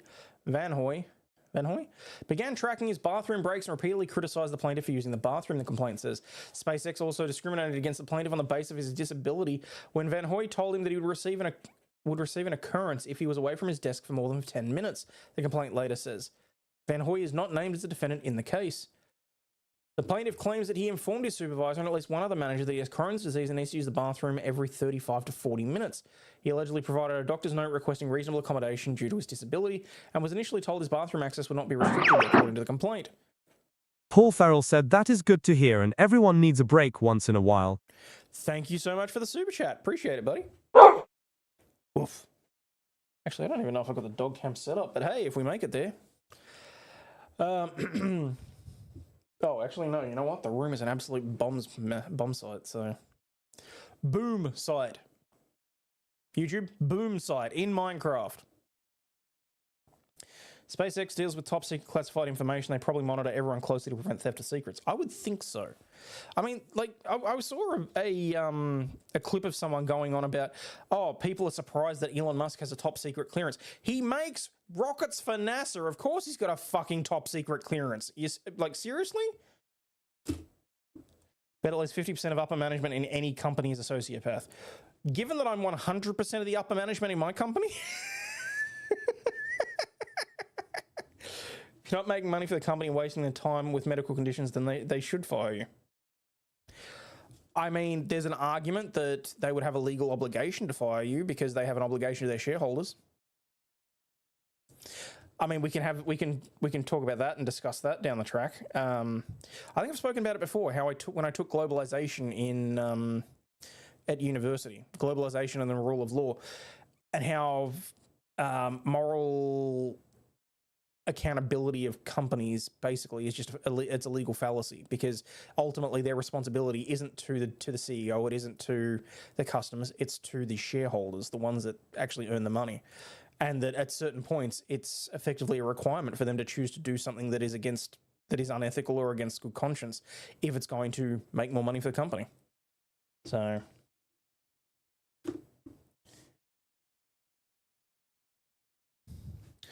all right, where was I? After experiencing problems with the first supervisor, the plaintiff was reassigned to a new manager, but the second one allegedly threatened to terminate him if he used the bathroom too often, per the complaint. He also claims that both supervisors bullied and threatened him on a weekly basis over his restroom use before he was eventually fired for alleged deficient performance. In addition to his bathroom break allegations, the plaintiff believes his termination was also related to safety concerns and other issues he raised in the workplace last year. On or about November 19, the plaintiff reported to Health and Safety that he had witnessed industrial parts being dried in the kitchen oven where employees cooked their food. On or about December 19, the plaintiff sent an email complaining about disability discrimination and retaliation. His lawyers say that he was discriminated against on the basis of his disability and fired on January 9. They're seeking damages for loss of enjoyment of life, pain and suffering, mental anguish, emotional distress, and humiliation. Attempts to reach out to the SpaceX's legal team for comment on Thursday were unsuccessful. How much you want to bet that Lauren Crime just got an email back saying, go fuck yourself? Put a porta potty in his office. Get him one of those chairs that has a built-in shitter. If Homer Simpson can build it, so can they. A business is not a charity. The reason Walmart have greeters is because they get a big tax incentive. Fair enough. Seen in action 25 years working for a private equity-owned business. Owners want psychos running the place. It's terrible. It's because it makes so much fucking sense. I'm not going to lie. Don't know how my grandfather made it working for International Harvester with Crohn's. Damn. Like a standing desk, but instead of porta potty. Why is there a request to put a network jack into the stall in the men's room? I'm not... Well, he wouldn't even need that. Just give him a laptop and some Wi-Fi. Oh, mind you, they probably don't use Wi-Fi at SpaceX, do they? Give him a litter box.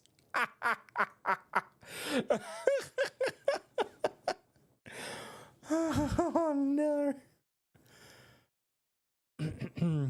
This website's unavailable in your location.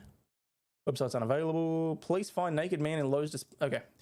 Police find naked man in Lowe's display shed with Vaseline and a phone. Ruh-roh, Raggy, we got another one. Slidell police responding to a call at a Lowe's parking lot on Sunday evening reportedly found a naked man inside a display shed engaged in lewd behaviour. According to the police, the call came in at around 5 p.m. on May 11.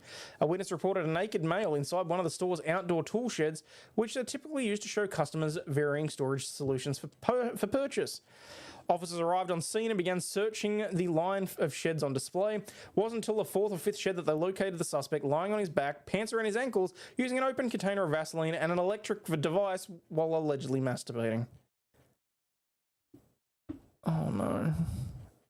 There was an electric device involved.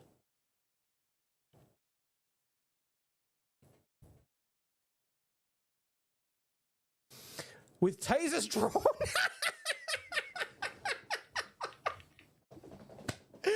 Careful, he's armed with a weapon. Put it down, drop it. I can't. Let me finish.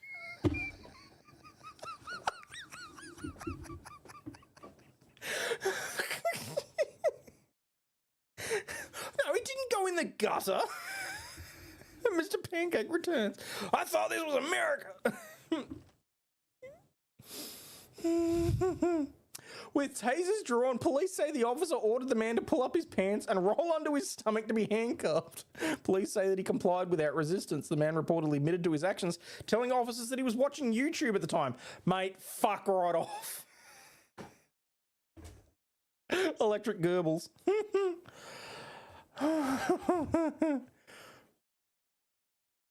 Shit, what did they say? WVUE. Where the fuck is WVUE? Oh no, that's the name of the station. Doi. What is it? LA. Doesn't matter. Louisiana? Anyway. The man reportedly admitted he was arrested on one count of obscenity and booked into jail. The man is not from Slidell, according to police, who did not release his name.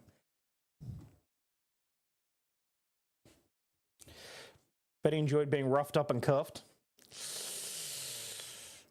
Just a tad too much, probably. Oh. Unintentional discharge.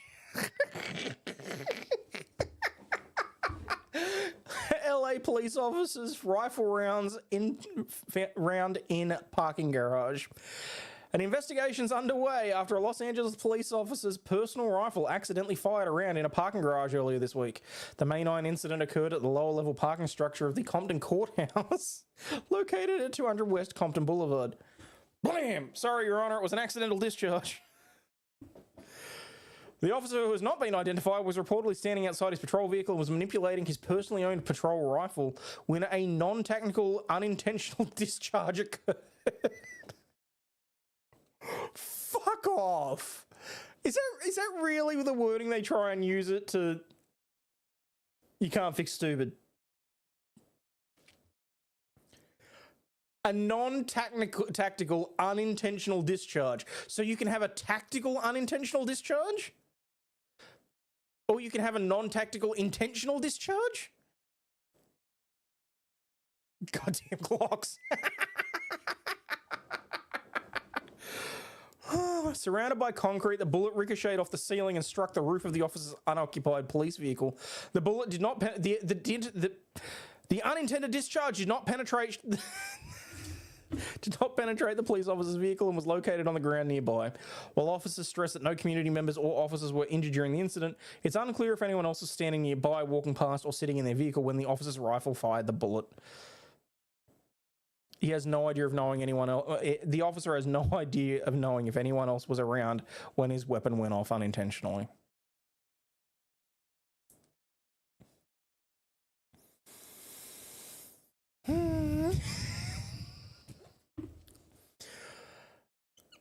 LAPD's Force Investigation Division investigators responded to the scene and are investigating. We investigated ourselves and determined that we did nothing wrong. He'll be fine. The rifle just fired itself. Yeah, apparently, Neo. Sometimes you accidentally discharge too. Oh, God. Hope he has more control of his self. I doubt it. Person 500 yards away. Ow, my butthole. God damn it.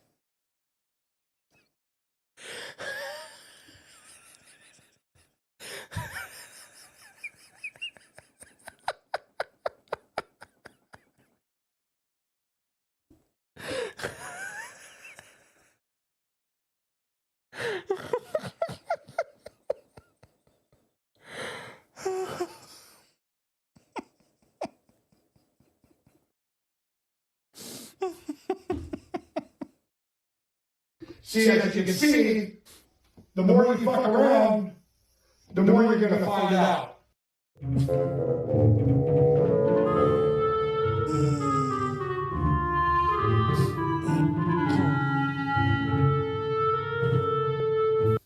Your money is that he was playing with the rifle. Well, yeah. I mean, there's plenty of chance that there was an... If you're playing with your rifle, you're always risking an unintentional discharge. We know this, okay? This is why you don't do anything stupid with it. All right, moving on. Jurors deliberate fate of high school basketball coach who conducted naked fat tests. Oh, you prick. Jurors began deliberating on Tuesday in the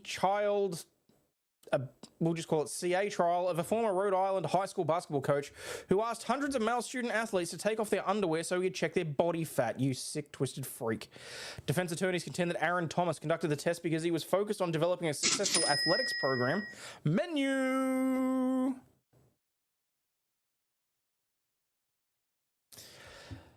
Downplaying the credibility of students who say they were humiliated and embarrassed. The trial for the once popular coach and teacher at the North Kingstown High School lasted 6 weeks. Thomas, 57, is charged with second degree child CA, SA, whatever you want to call it, and second degree SA. What the fuck is this piece of shit? Fucked if I know, honestly.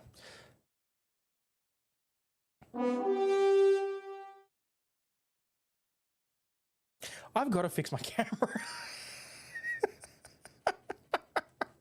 A couple of years ago, the LA bomb squad blew up an entire neighborhood when they improperly handled a device they found in a home. No shit. Damn.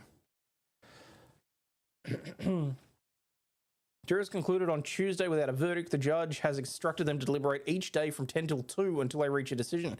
For nearly 30 years, he designed himself and administered a...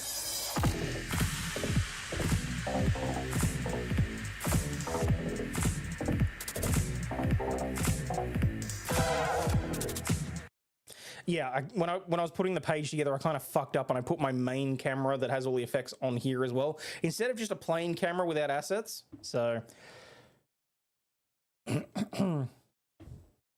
6 weeks is a long trial. Reach, clearly you haven't been watching the Karen Reid trial because that's going to go longer than 6 weeks at this point. Oh, actually, no, it may not, because Bev may just come in and tell everyone to sit down, shut up, and deliberate. I didn't touch shit.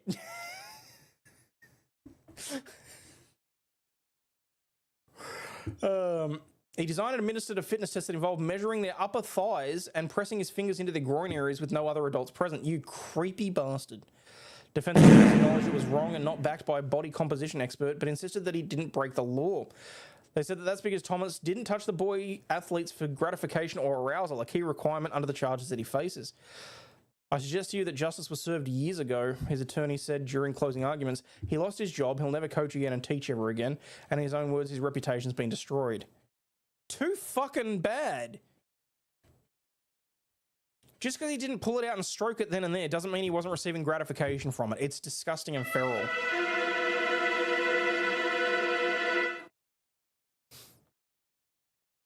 Prosecutors, meanwhile, presented a starker picture of their closing argument on Tuesday, focusing on Thomas creating a program that allowed him to have unfettered access to young naked boys for decades.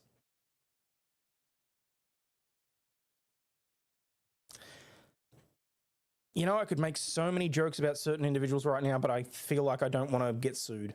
Excuse me. Boy, that escalated quickly. I mean, that really got out of hand fast. No shit, you think? New Rochelle School District warns students about the dangers of senior assassin game following call to police from a bystander. Oh, is that what that was about? All right, let's go to the tape and see how badly these fuckwits have messed up.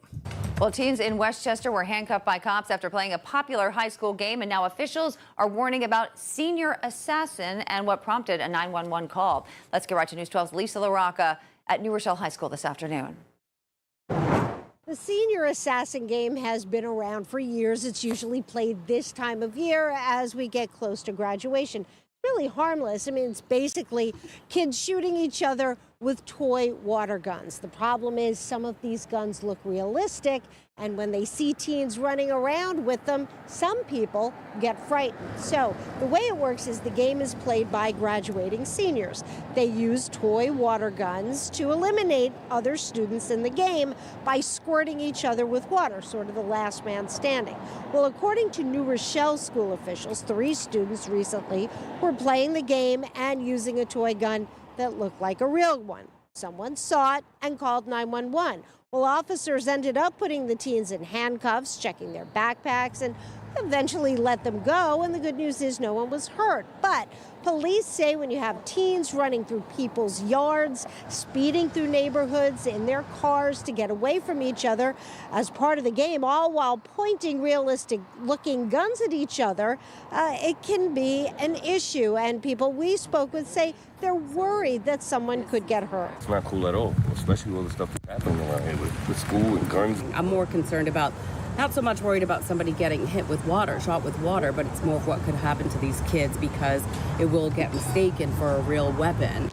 School officials say the game is not allowed to be played here at the high school, on buses, at school events, and police are saying, look, they don't want to spoil fun, but safety has to come first. So they're asking parents, talk to your kids about the way they are playing this game and the type of toy water guns they are using as well. We're in New Rochelle, Westchester County. Lisa LaRocca, News 12.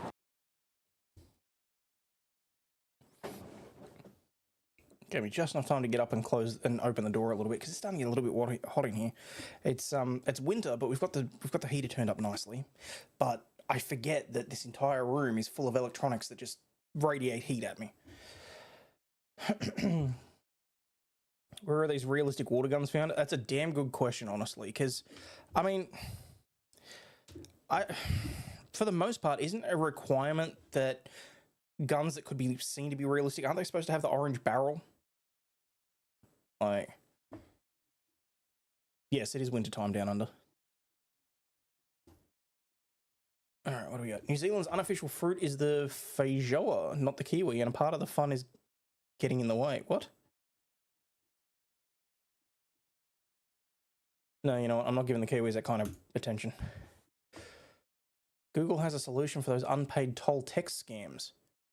The next time you're about to tap a text message to resolve an unpaid toll balance, your Android phone may warn you to think twice. Google's updating its scam text detection technology to spot hoaxes like these, which are amongst the common types of text-related schemes according to the FTC. The new scam detection will come as an update to Google Messages, the messaging app installed on most Android phones by default. Google Messages already monitors text for other types of popular ploys like fake job offers and bogus package theft alerts. Well, I mean, that'll help Grandma and Grandpa, I suppose. Orange tip or brightly covered. Okay, well, there you go.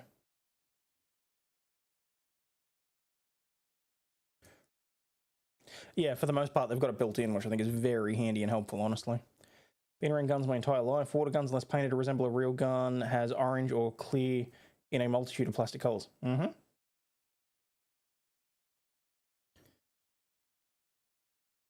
What else we got? McDonald's offers free quarter pounders if you share Brad Pitt's first name after US actor's visit. What? You can't be serious. McDonald's is offering a free quarter pounder hamburger for anyone sharing the first name with Hollywood star Brad Pitt. Comes after the A-lister visited a McDonald's drive-thru in Auckland on Easter Sunday and filmed a video for a young fan. Today, McDonald's said, we're giving... How old is this? Okay, it's like 3 days ago.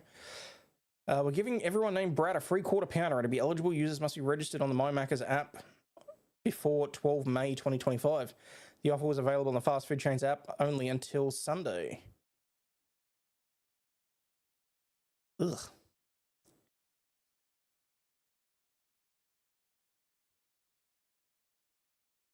You feel like your phone is scanned for nudes? Well, just stay away from anyone with the last name Proctor. Must be a lot of Brads in America, no? No, well, I mean, this is only in New Zealand. So, you know, smaller population. So.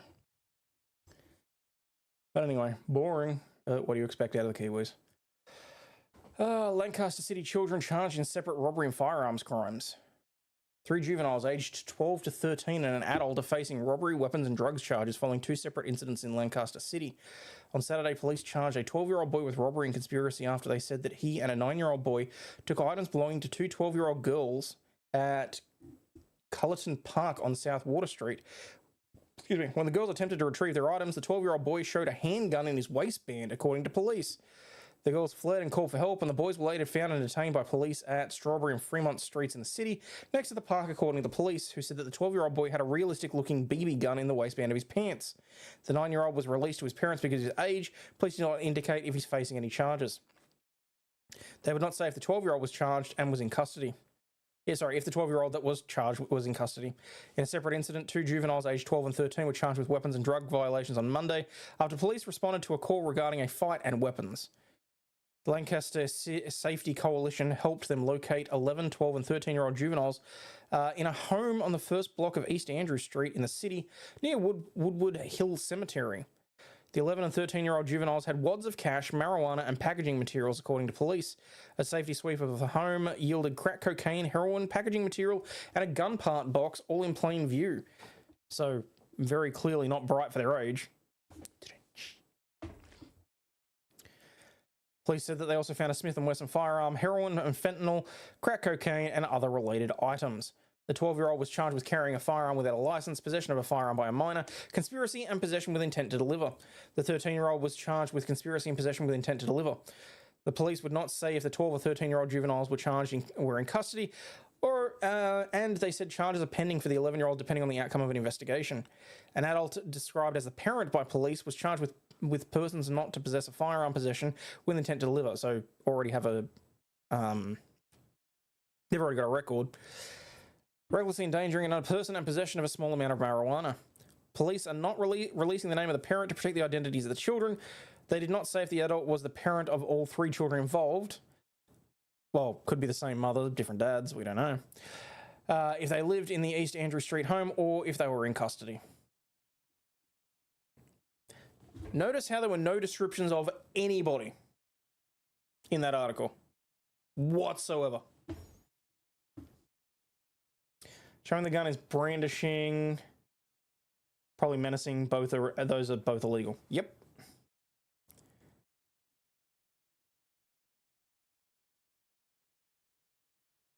All right. What? What the fuck is this? Diaper shorts are hot now thanks to Sydney Sweeney.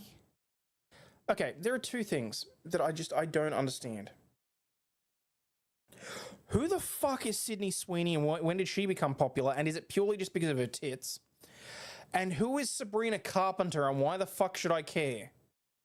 These 2 people are just like everywhere that I see on social media, and I have no idea who the fuck either of them are. Or why I should give a rat's ass about them.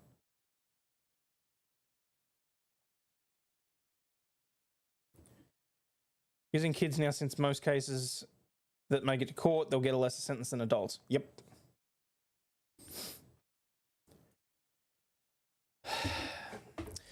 Fashion plates are poo-pooing these poofy pants, causing a big stink. Bloomers, more disparagingly known as diaper shorts, are controversially rising as the hot season's hottest bottoms.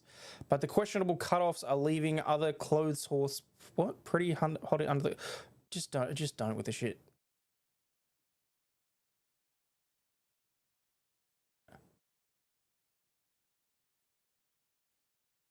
Okay, women, I'm just saying it now. Just don't.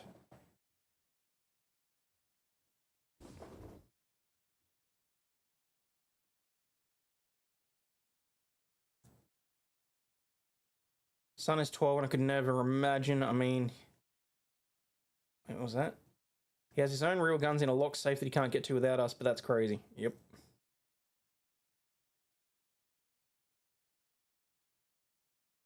At this point, loincloths will be next. Well, I mean, isn't that just a thong?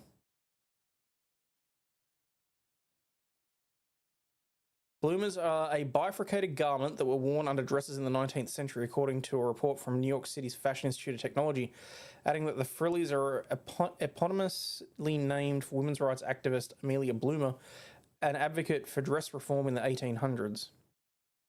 Yeah, but notice how she's also wearing a garter belt and, like, thigh-high stockings? Like, oh, God, no. At this point, I'm positive that they're doing this to fuck with us so that the birth rate goes down even further. Just saying.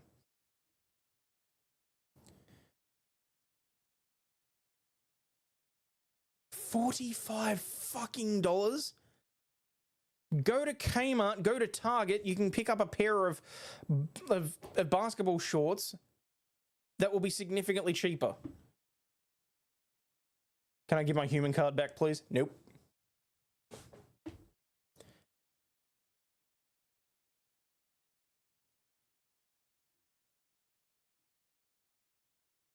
Okay, I'd like to point out, Jennifer Lopez, this chick here, they're wearing very different versions to what this looks like.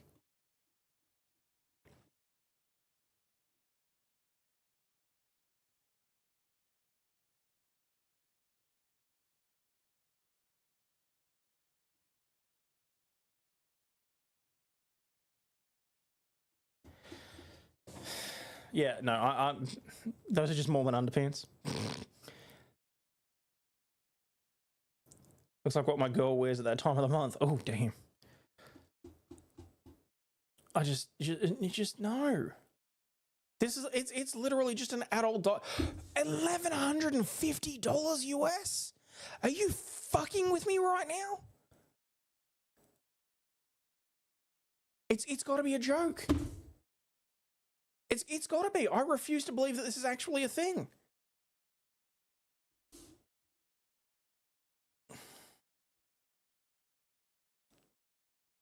Oh no.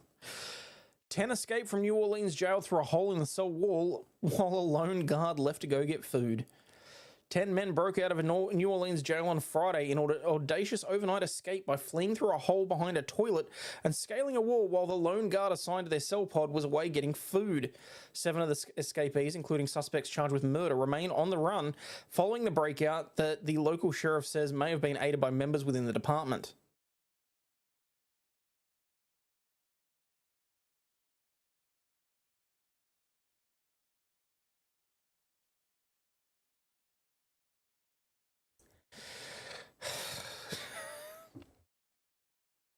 Surveillance footage shared with media during the news conference showed the escapees sprinting out of the facility, some wearing orange clothing and others in white.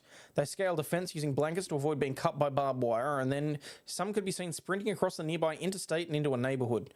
A photograph obtained by Associated Press from law enforcement shows the opening behind the toilet in the cell that the men escaped through. Above the hole are scrawled messages including "Too easy, lol," with an arrow pointing to the gap. Trolling them on the way out. That is beautiful. The absence of the 10 men, who also utilised facility deficiencies that officials have long complained about in their escape, went unnoticed for hours. It was not until a more routine head count more than 7 hours later that law enforcement learned of the escape. Officials from the sheriff's office say no deputy was at the pod when the fugitives had been held. There was a technician, a civilian there to observe the pod, but she had stepped away to get... What? A civilian was there keeping an eye on prisoners, and she stepped away to get food. Soon after the escape, one of the men was apprehended after a brief foot chase through the French Quarter. He had previously escaped twice from juvenile detention centres. By Friday evening, 2 more fugitives had been captured. Officials found Robert Moody, 21, in New Orleans thanks to a Crime Stoppers tip.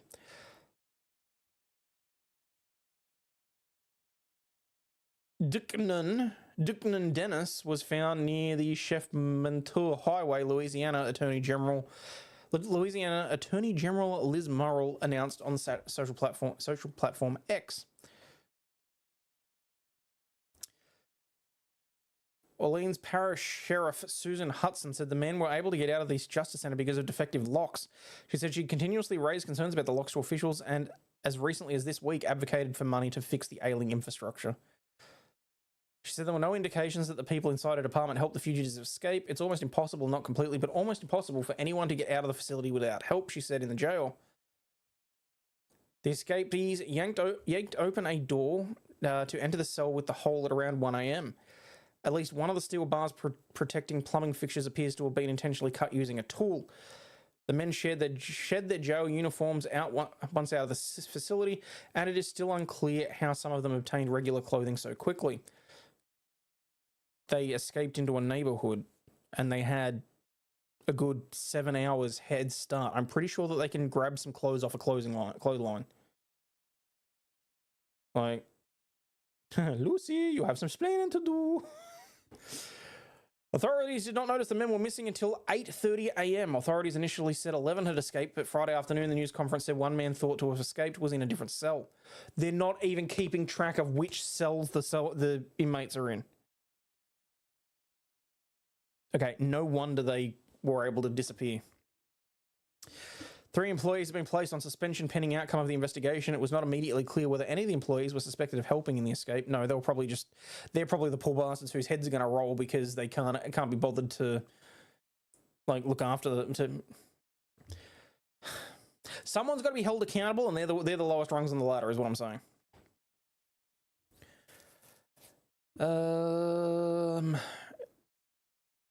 Officials also didn't say if the guard who left to get food was amongst the 3 suspended.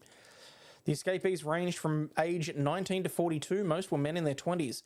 One of the fugitives, Derek Groves, was convicted on 2 charges of second-degree murder and charges of attempted secondary murder last year for his role in the 2018 Mardi Gras Day shootings of 2 men. He also faces a charge of battery against correctional facility employee. According to court records, law enforcement warned that he may attempt to locate witnesses in the murder trial. Oh, shit. Another escapee, Corey Boyd, had pled not guilty to a pending second-degree murder charge. Hudson said that the police department was actively working with local, state, and federal law enforcement agencies to search for the fugitives. Police relied on facial recognition technology to identify and capture one fugitive. They were walking openly in the street and they were keeping their heads down and checked over their shoulder, adding that other fugitives walked out of sight of the cameras. Okay, do they actually have footage of this shit or what? I went out a loading bay door where we bring in supplies, and then they got over a wall. What we saw was they went through an exit door that's in between the actual cell block and the pipe chase. And this is a large facility, so the pipe chase, the exit door, for some reason or another, was designed to lead. Oh, damn, that just adds insult to injury, doesn't it?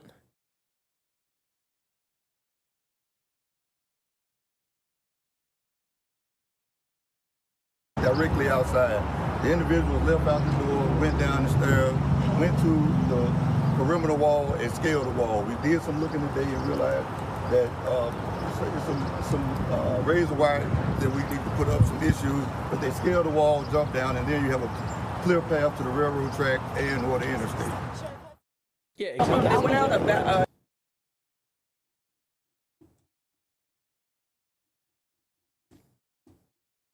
Bloody hell. Okay. And on to today's stupid lawsuit. Burger King is to defend Whopper ads in federal court after customers sue for fraud. You know where this is going. The Whopper has been around since 1957, and now nearly 7 decades later, Burger King will have to defend arguably its most popular sandwich in federal court. US District Judge Roy K. Altman in Florida on May 5 denied Burger King's motion to dismiss a 2022 lawsuit alleging the fast food chain misled customers by falsely advertising the Whopper and other menu items in commercials and various in-stores and online promotional material. The 19 people suing Burger King argued that the fast food chain advertises its burgers as large burgers compared to competitors by showing them containing oversized meat patties and ingredients that overflow over the bun to make it appear that the burgers are approximately 35% larger in size and contain more than double the meat than the actual burger, according to the lawsuit obtained by USA Today.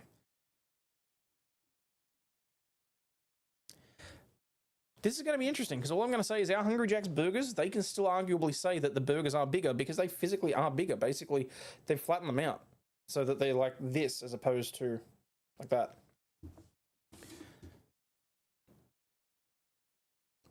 No, but they don't look like they do in the commercial, but they are also, it's also seen as, they're very careful with the wording in the advertisements, and they, you know, they're a quarter-pound weight pre-cooked. Whataburger's actual size. No shit. The customers who hail from 13 different states harken back to Burger King's post-2017 adverts that include Burger King featuring increased size of the burgers, the lawsuit says. Despite the fast food chain's claims in the ads, the customers allege that the amount of ingredients contained in the actual products that customers received did not increase. Aside from recouping monies earned from Burger King's allegedly false advertising, the customers are ordering Burger King to stop selling overstated menu items or to correct the deceptive behaviour, the lawsuit says. How much you want to bet this is a lawsuit funded by McDonald's? Disgusting, honestly. Cook your own burger. We circle back to cows. Burger King filed the motion to dismiss in October of 23, citing October 23, and they've just gotten to it? Damn. Citing the customer's failure to read the product descriptions for its menu items, including the Whopper, which was described as a quarter pound of flame-grilled beef. The company also said its photographers used the same beef patties that their restaurants served to customers, and that they only styled the sandwiches more beautifully than workers do, court documents say. Reasonable consumers however, know that the entire point of the menu board is to make the items look as advertising as possible. Pulling ingredients forward on the sandwich before photographing it is so that all ingredients are visible, is not a consumer fraud in Florida or anywhere else, according to the motion. In a statement to USA Today, Burger King called the customer's claims false, adding that the flame-grilled beef patties portrayed in our advertisements are the same patties used in the millions of burgers we serve to guests across the US. Whopper, Whopper, Whopper, Whopper, Junior, Double, Triple, Whopper, Flame Grill taste with perfect toppers. I rule this day. Lettuce, mayo, pickle, ketchup, it's okay if I don't want that Impossible or bacon Whopper, any Whopper my way. You rule your season today at BK, have it your way. You rule.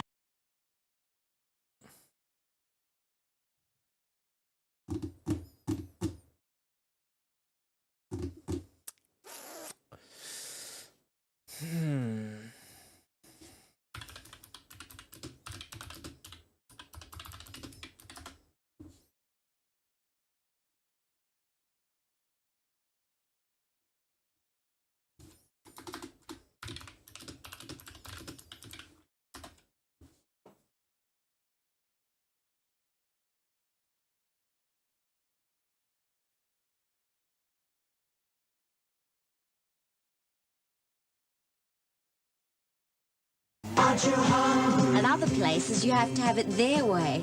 But at Hungry Jack's, you can have your burger your way. Lots of ketchup. No ketchup. Love the cheese. Double beef. No tomatoes. Lots of pickles. No pickles. Lots of onions. No onions. Okay, the page sort of glitched out there.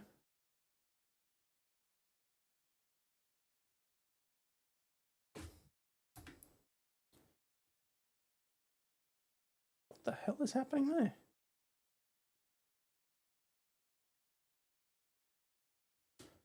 It died. YouTube died.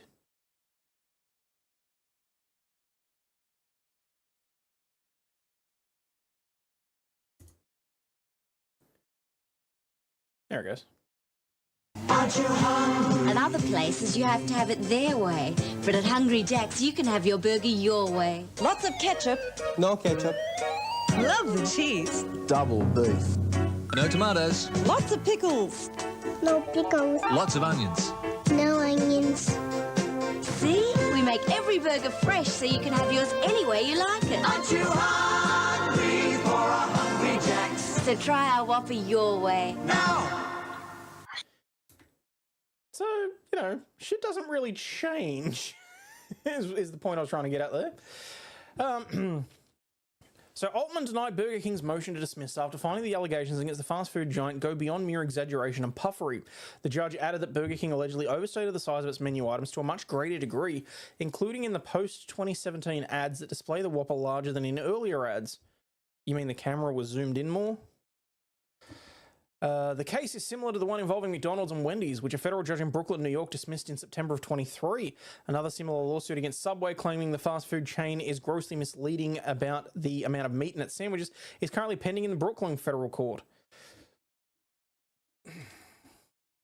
Trouble is, I was going to see if I could try and find the court documents, but the trouble is that I'm pretty sure I actually disabled a recap.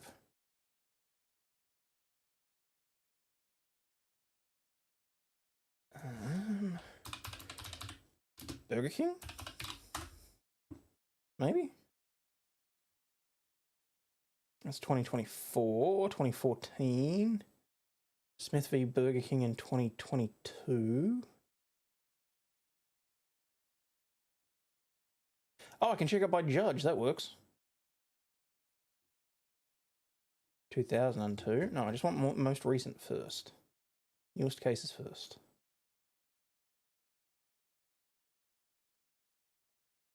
What's the judge's name? Altman. Can I just go... No, not going to show. Okay, never mind. Love the where's the beef, old lady. Where's the beef? Where's the beef?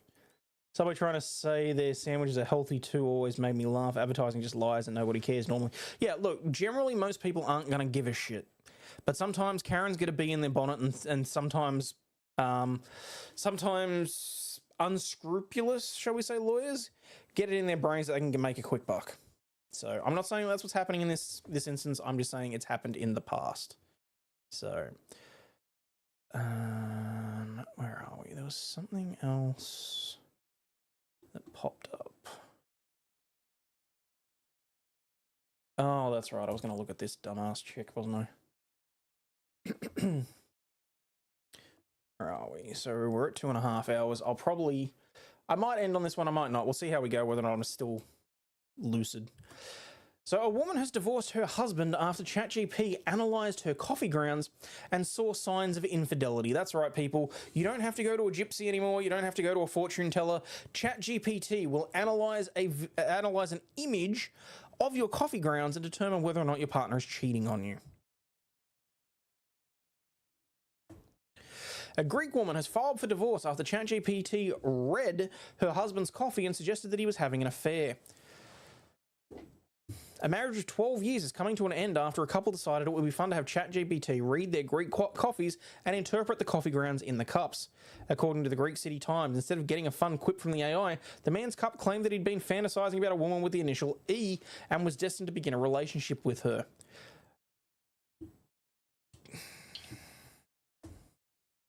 Trouble is that Jackie didn't like the fact that her sister's name was Esmeralda. Meanwhile, ChatGPT analysed her cup and claimed that her husband was already cheating with this mystery woman who wanted to destroy their home. How much you want to bet she did his first and didn't think to clear the cache, which means that ChatGPT was relying on its previous answer when it did it? No, you can't fix stupid, honestly. Originally, the man laughed off ChatGPT's analysis, but his wife had been heartbroken. She took it seriously. She asked me to leave, told her kids we were getting divorced, and then I got a call from a lawyer. That's when I realised this wasn't just a phase, the man told the Greek morning show To Proino.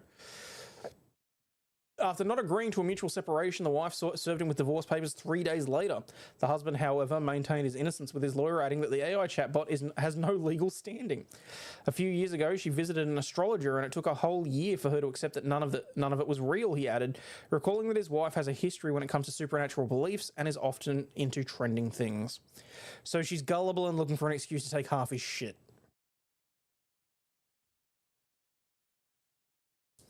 I drink coffee and my wife drinks Starbucks. 15 years married as of past Wednesday and 18 years together. Congratulations. This isn't the first time that the AI has caused relationship woes. Back in 2023, a spike in men texting AI bots on Instagram behind their partners' backs sparked a debate on what constitutes cheating. Which actually leads me quite nicely into another one. OnlyFans. Given that we've already talked about a few kinky things this show, let's dive down that rabbit hole very quickly, shall we? I understand that a anti-porn company is looking to make a hostile takeover tender to basically buy out OnlyFans company and shut it down as a whole. How far they're going to get with that, I'm thinking not probably at all. But the other thing is that apparently, according to statistics, a lot of women consider it cheating if their man pays for porn. Now, I can understand OnlyFans slightly differently because it does enable, for example, an individual to interact with someone. So I kind of get that. Not our rabbit holes. But it's interesting. I mean, you know what? Actually, I'm going to do that as a thing.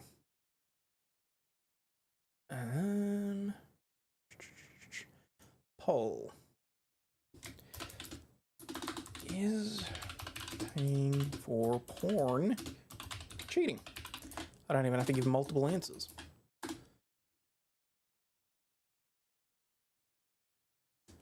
Who pays for porn? Well, that's the thing, KY. Apparently there's enough men out there that are willing to pay for it that some woman just spent 10 million on a yacht, and she was bragging about it, but the fact that these lonely, lazy-ass men, or whatever you want to call it, the lowly men, have effectively paid her for nothing, and out of that, she's been able to buy a $10 million boat. Do you greet ChatGPT and tell it to thank you? I mean, I generally will say please and thank you, but that's just because I have manners built into me anyway. I've never forced it to say thank you to me. Paying for porn is tarded. Look, it really is. We all know that there are many, many free sites out there. So unless you're in Utah or one of those other places where they sort of ban it, I can kind of understand the argument. Yeah, so some OnlyFans models will interact with and talk to, and it's basically sexting. Yeah, I agree. I think it sort of depends on the situation, frankly. Not that I would in any way condone anyone reaching out and sort of like interacting. I think that might be where I sort of draw the line, when there's any form of interaction between them. They say people saying thank you to ChatGPT costs the company like $2 million a year. Mm-hmm. Because it's extra processing power that they have to put through. Because not only is paying for prostitutes cheating, well, that's just it. It's the interaction.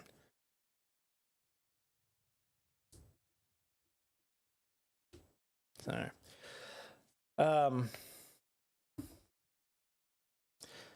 there's a bunch of fake OnlyFans models out there. I know that I think is hilarious.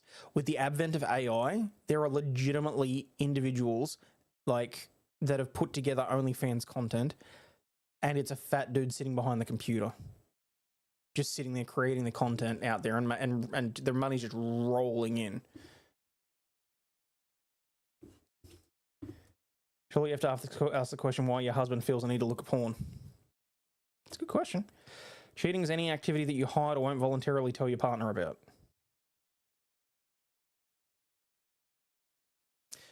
So what you're saying is that I cheat on my wife with Hungry Jacks on the way home from work every now and then. Actually, it's probably worse, because in that case I'd be cheating with an audience, because half the time you guys are watching when I go through the drive-thru.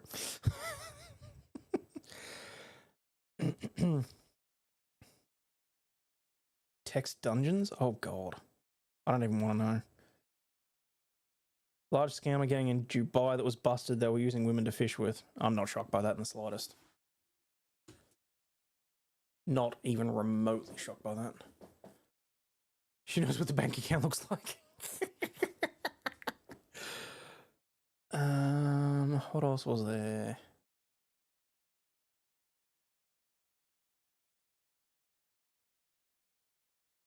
Oh yeah, I was gonna look. So given that we had the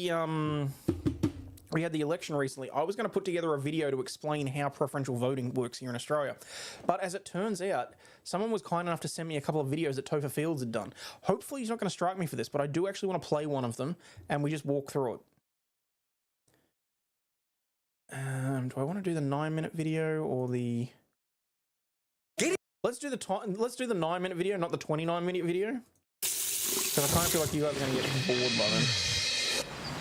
In the next 9 minutes and 45 seconds, I'm going to teach you everything you... Hang on. Not until you're on screen, you're not.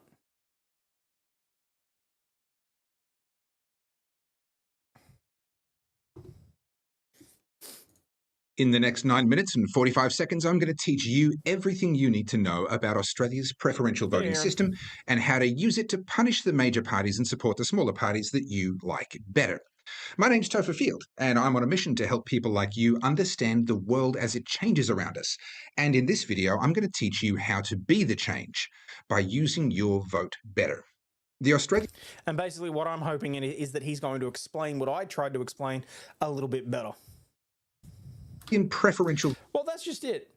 Cheating's emotional to women, so when my ex was being a train station, it wasn't cheating because she didn't have an emotional attachment. Right. Oh, actually, hang on. Where is... Did I bookmark it? I think I bookmarked it. There was one thing that I was going to play, and I can't remember if I bookmarked it or not. Pretty sure I did. Bookmarks.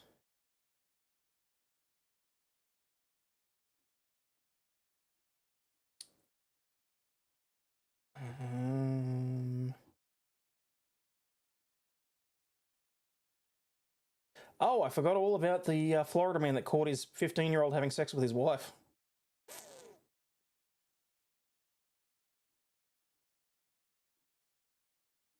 Shit, there were so many things that I bookmarked and I haven't actually got back around to doing anything with them.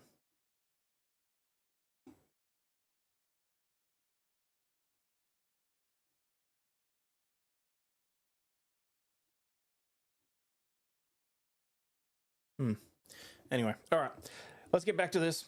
The voting system is actually brilliant in my opinion, but we don't teach it very well in schools, probably because having people not understand the system benefits the major parties. So let's fix that. In Australia, you get one vote, but that vote travels from one candidate to another according to your preferences. This means we don't just tick one box, we number all the boxes in the lower house or number a minimum number of boxes in the Senate from 1 through to however many in the order 1 to 57 this time around. I was meticulous. Order in which we would prefer them to win.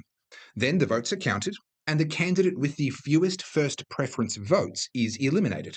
And all of their votes are now distributed to those individual voters' second preferences, whatever they put as number 2 on their individual ballot. Then the candidates are reordered according to whoever now has the most votes after these preferences, and then we go again. We eliminate the one with the fewest votes, allocate those votes to their next preference, reorder and... See, this is where I call bullshit. Because it should be, this box right here that has the most first preference votes should be the candidate that got in. Repeat until you have a candidate with more than 50% of the votes in the lower house or more than a quota in the Senate, because in the Senate there's 6 seats available in each state at each election, and so you only need about 14% of the vote to win a Senate seat. It's actually a brilliant system, even... Which is why it's so fucking weird that I believe Senator Payman got in with a total of 1,900 votes. This woman's supposed to represent roughly 90,000 people or something like that. No, that's in the lower house, isn't it? This woman is supposed to represent 1/72nd of the entirety of Australia, and she got in with 1,900 votes. Even though it sounds complicated, because it solves the problem of splitting the vote, like what they have in the US presidential system. Because now the vote is being split, but they can still direct their preferences back to the remaining candidate that they prefer, meaning that if their number one candidate gets knocked out, their vote goes to their number 2 or 3 or 4, and the end result actually reflects the preferences of the voters better than a simple first-past-the-post system ever will. But it doesn't. So, how do you use this to reward the good minor parties and punish the useless majors?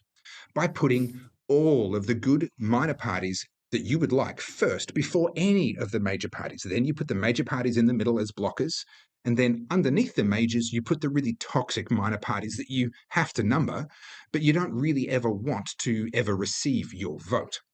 In this way, you ensure that your vote has the opportunity to help all of the good minor parties, not just one of them. You see, if you vote for your preferred minor party and then put one of the majors next, let's say you vote number 1 Libertarian or One Nation or Family First, and then you put the Liberal Party at number 2, your vote will never move through to the other good minor parties because they will have been eliminated before the Liberal Party is eliminated. So your preferences to them will have no effect. But if you put all of the good minor parties at 1, 2, 3, etc., before the Liberal Party, then your vote moves through them all. And there's a good chance, if enough of us do this, that one of those good minor parties will get lucky and pick up a seat in the Senate.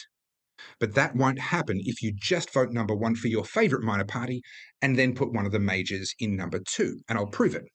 I ran for the Senate for the Libertarian Party at the last federal election, and I joined forces with the candidates from the UAP and from One Nation. We campaigned side by side, encouraging all of our supporters to vote 1, 2, 3 for the 3 of us, in whatever order suited them best. The order actually didn't matter as much as them simply placing us all ahead of the Liberal Party. Do you what, with the result for the election that we got, most of the voters are retards, in my opinion. See, so the thing that I need you guys to wrap your head around is why I'm so fucking pissed off based on this, is that looking at the stats when it all boils down to it, the ruling party that now has almost 90 seats in the lower house, the government that basically gets to dictate what laws get rushed through and don't, their first preferential vote was a total of, 35%? 3 out of 10 people voted for them, and yet they're making the rules now for the next 3 years for 100% of the population.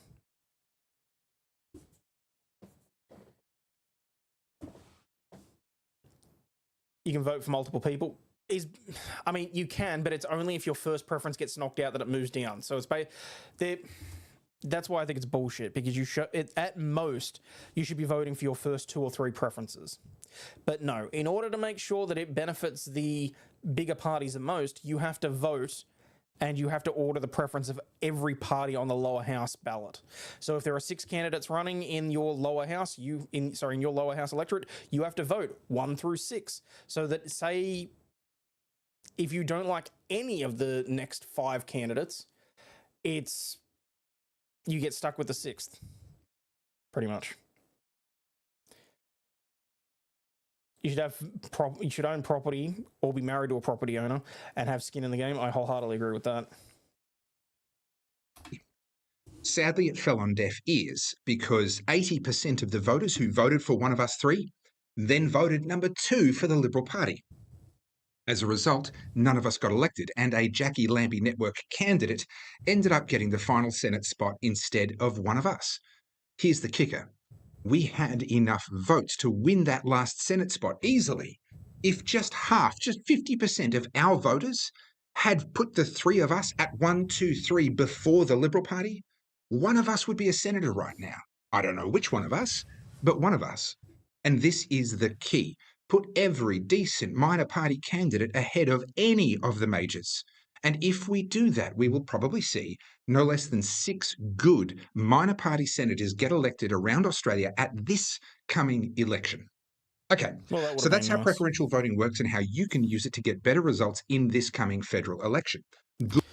Oh, yeah. Oh, and by the way, in the lead up to the election, they rushed through election reform for the first time in like 20, 30 odd years and made it so that independents that were running, so like this guy here, could only spend, I can't even remember exactly how much, but it was not a lot of money. It was a few $100,000 they were allowed to spend in their electorate. But because it was aggregated for major political parties, the big parties could spend millions of dollars advertising.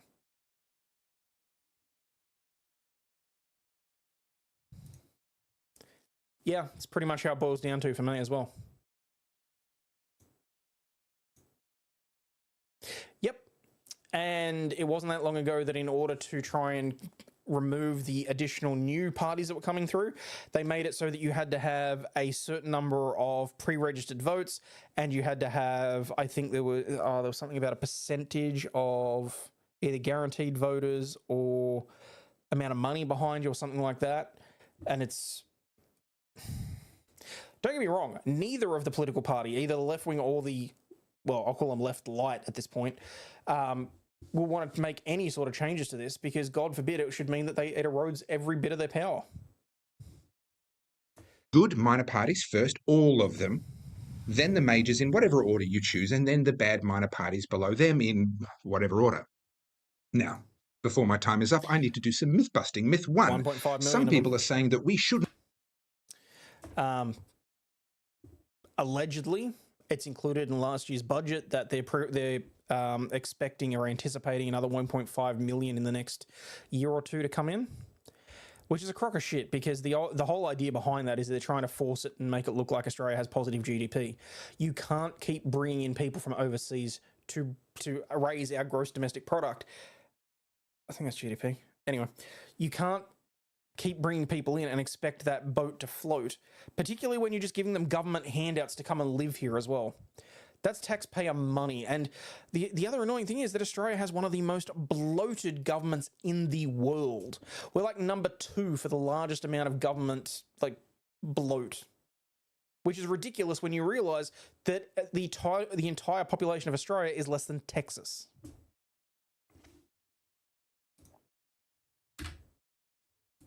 Vote or that we should write MAGA on our ballot. They claim that if enough of us do this, it will bring change. But how? Exactly how? There is no mechanism in our electoral system that says if informal votes exceed X percentage, then the government has to step down. That's a pipe dream. It's not going to happen. If you vote informally, you are voting for more of the Muppets who are already destroying our country. It's not a plan, it's a lazy cop-out. Myth number 2. Some people say that our system guarantees the major parties will win because in the lower house we have to number every box, including the major parties. And I get it, it can look that way. But the math doesn't math. It does when you indoctrinate kids, and when I say that, I mean it quite literally. When I was in year 11, the year that I was turning 18, people from the Australian Electoral Commission came into our school to make sure that everyone was registered to vote and understood how it was going to be compulsory to vote. They showed us the form and how we would have to vote. They didn't show us why it was important. They didn't explain anything about any of the political parties. They also didn't explain any of this about how preferences work. The major parties win because too many people vote for them at number 1 or at number 2 on their ballot. That's why we call them the major parties. But you numbering them at number 4 or number 5 is not the reason they're winning the seat. If all of the good minor parties that you had at number 1, 2, 3, 4 all get eliminated, then yes, your vote will work its way down your preferences and end up with your preferred major party. That's true, but that's because the least bad option left on your ballot is that party. You're not helping them to win over the top of the good parties. You're now... But what that means is that effectively the better minor parties have to run a better campaign because it has to reach a certain level for the people that are actually voting for these minor parties to make a difference. Otherwise, it's irrelevant. If the minor parties are not out there spruiking what they're actually going to do for change and actually making themselves more known to the general public, then of course, particularly new Australians are going to vote for whoever they are told to vote for. They're going to take the word of, I mean, you know, there are allegations that there were signs in other languages specifically put out to target certain demographics. There was nothing like being forced free choice. Like, I get what he's trying to say, but it's two-pronged, because the people that are already going to be voting for the smaller parties are the people that are going to be voting for the smaller parties. They're the ones that need to know, yeah, sure, okay, we're putting our small party first. Okay, great. But if the small parties aren't out there running a decent campaign, then what's the point? Because if less than, say, 50% of the vote, or less than, say, even 30% of the vote doesn't go to one of the minor parties, they're getting knocked out anyway. So now helping them to win instead of an even worse party, and sometimes that's the best you're going to get. Myth number 3. People point out that oftentimes the full preferences aren't counted on election night, and they're right. They then say that that's fraud and it's rigged, and they're wrong. Preferences can only add up to whatever they can add up to, no more than that. So if you have an election with first and second place, for example, having 40% each, then the remaining amount amongst all the other parties, 20%, is not enough to add up and come over the top of either of these two, no matter... And to be fair, the AEC, the Australian Electoral Commission, has actually come out and said, yeah, we get the media and the government put pressure on us to make sure that we can give an expectation as to who's going to be the ruling party on the same night. No seats are actually called until all the voting's finalised. And, you know, it's basically a weather forecast, is what they say, but they've just become a lot better at it than the weathermen are. What happens with these preferences? The winner will be one of these top two. Now, when this happens, it makes sense to just allocate all of these 20%, these votes, to whichever of these two is preferenced first or has the lower number on each voter's ballot. That's quite literally what I did. The party that I voted for is quite literally the purple/maroon and yellow party, and my vote, as it went down in the preferences, wound up with the red party. No, the blue party. See, I don't even fucking know, because I don't know who the preferences eventually wound up with. It's called two-party preferred counting, and it's not fraud. It makes perfect mathematical sense. Myth number 4, that two-party preferred counting is used even when it shouldn't be. For example, there are times when the top two have, let's say, 30% each. Now that leaves 40%, and if all of these votes gathered together into a single minor party via preferences, then that would be enough to come over the top of one or both of these.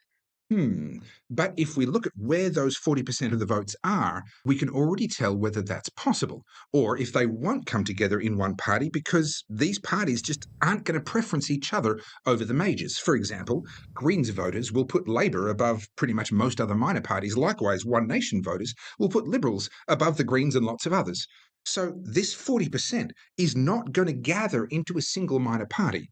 Instead, it's all going to find its way to one or other of the majors before it gathers, meaning that a two-party preferred count still makes sense most of the time. The AEC are very good at anticipating when to use a two-party preferred count and when not to, and rest assured, this count is always done after the election, and if the AEC ever get it wrong, they would be corrected immediately. The thing is, it hasn't happened yet. They've literally never been wrong before, so maybe we can relax on this one. Myth number 5, that the parties direct your preferences. This used to be true, but it no longer is. The parties can only make a recommendation via a... I mean, aside from the 2,000 votes that were allegedly found at an AEC's, an AEC worker's house, the party that was having you return your postal vote directly to the party's office as opposed to sending it to the Australian Electoral Commission and having them forward it on, that to me was just dangerous irrespective, because, you know, that means that they've got to open your vote, not only see all of your details, potentially photocopy them without anyone ever knowing, and then send it off to the electoral office, or, you know, deciding whether or not your vote may just, I don't know, disappear. a how to vote card. Your vote will go only where you direct it, via your ballot. In summary, I recommend that you put all of the decent minor parties in all of the top positions, 1, 2, 3, 4, 5, as many as you have in your lower house seat or in your Senate ticket. Then put your preferred major party after them, and then put everyone else where it just doesn't really matter. It was until the major political parties screwed around with it and they put in electoral reform that basically entrenched their own power. And yeah, look, it's still better than, say, certain dictatorships and that sort of thing. But at this point, when we can't get half-decent independence, when we can't get minor parties to have a voice, and we wind up with individuals in charge that less than 70% of the population have actually... Well, no. Less than... How much did they actually voted for them? Like 35% gave them first preference? I'm just not okay with it, honestly. Matter.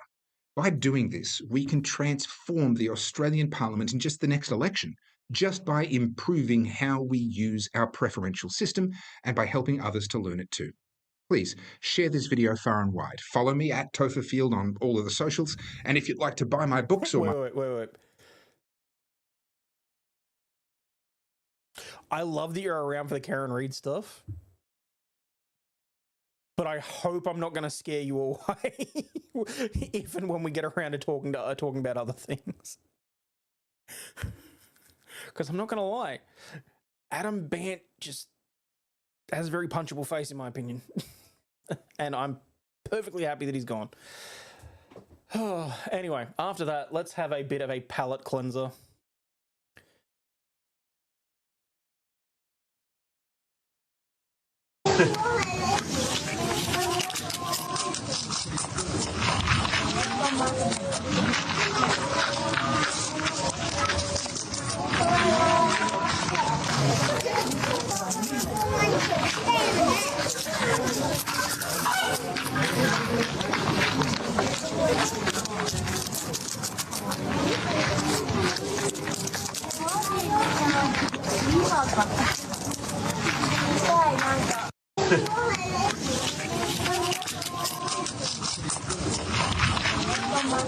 Is it better without the audio? Is it cuter?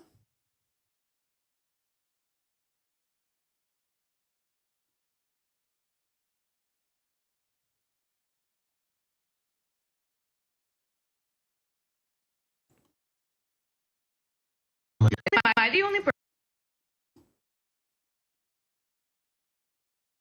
I'm just going to let that play while I go back through my bookmarks and see if there's anything else I need to add.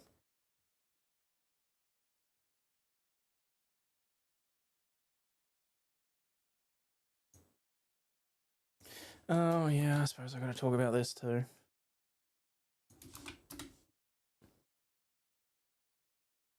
I'm gonna leave the beaver there because we may need it again. So I mean, a lot of people picked this up, but I mean, I'm not gonna lie, I saw it before most people that are online. But Sky News and whatever picked it up as well. But basically, this guy Lewis Christopher got an email from his bank. I'm just going to read it to you, and you tell me whether or not you think it sounds legit or if it's a scam. Carlos joining as a member at Mates Rates. Thank you very much for that, mate.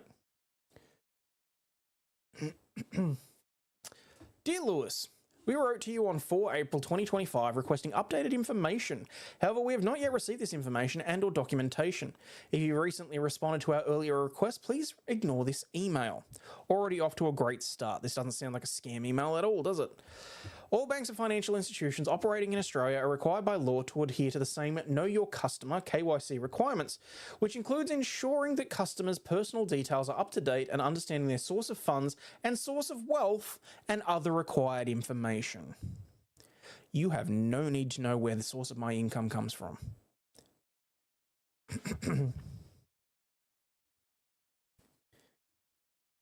Oh, I'm glad I made you laugh. That's honestly all I really ever want to do. I just want to make people laugh. So, just not as a clown, you know? I think spewing on myself once in my lifetime on camera is more than enough. Never going to happen again. Famous last words.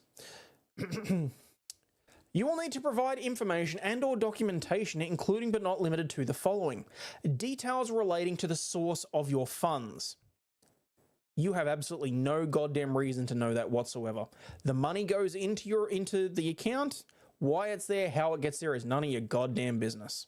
Now, I know that thanks to the anti-money laundering and terrorism acts that Australia pushed through, that the banks have to nominate or report to AUSTRAC, the Australian government, any transactions $10,000 or more, and you can't be what do you call it? You can't break it up and say, you know, do $9,999 on the 30th of April and then $1 on the 1st of May or whatever else. If it's within a certain period, they take the aggregate of the transactions and they still report it.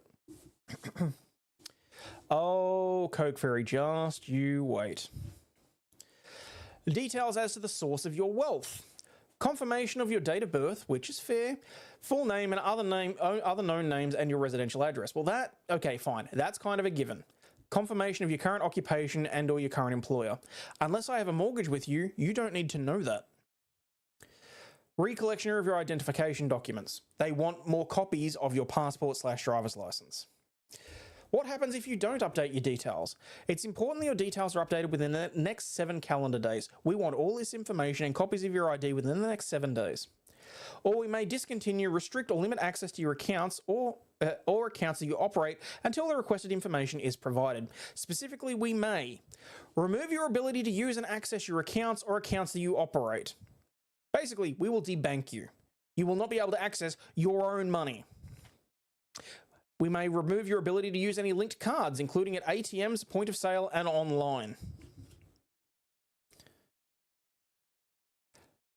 Remove your ability to view or access your accounts or accounts you operate on NetBank, Combiz, or the CommBank app. So you won't even be able to see what money is in your account, and if we take it or if someone else does, you will have no idea. And stop any scheduled transactions, direct debits, direct credits, or other regular payments, basically causing you to go into default and possibly have legal ramifications, especially for your credit score. This will mean that all payments coming from and to your accounts or your accounts you operate will be stopped, which may have other flow-on consequences for you. For example, if you have a scheduled loan repayment or regular insurance policy payments, these will not be processed once your account or accounts you operate are restricted. We may also be unable to provide further products or services until the requested information has been provided. You can call us at the number provided below and update your personal information or discuss any documentation that you have to provide. Call us on the number between 9 a.m. and 5 p.m. Monday to Friday, local state time. Or you can visit the CommBank app, search KYC Collect. How to confirm a call from CommBank is genuine, and then scroll down until the heading KYC Collect. This was legitimately from the bank. This was not a scam. It was not a it was not a scam. It was not a do not redeem. This legitimately came from the Commonwealth Bank to a customer, threatening to freeze his accounts if he did not provide them with details of how he's built up his wealth. Oh, and additionally, they asked him why he had made cash withdrawals, whether or not he was holding any cash at home, and if so, why? And why did he make certain transactions to certain third parties? It is none of their goddamn business how he spends his money or whether or not he takes cash out of his account.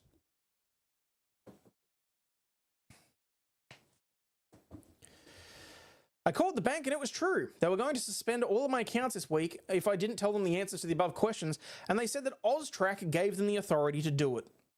Basically hiding behind government regulations saying, if you don't give us this information, well, the government says we have to freeze your accounts.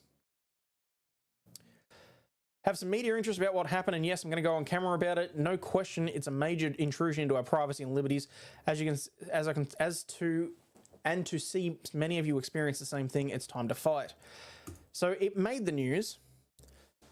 CommBank threatens to close account unless customer explains why he has cash at home. The founder of a respected property research firm has blasted. Keep in mind, this guy is a multi-millionaire. It's not like this was.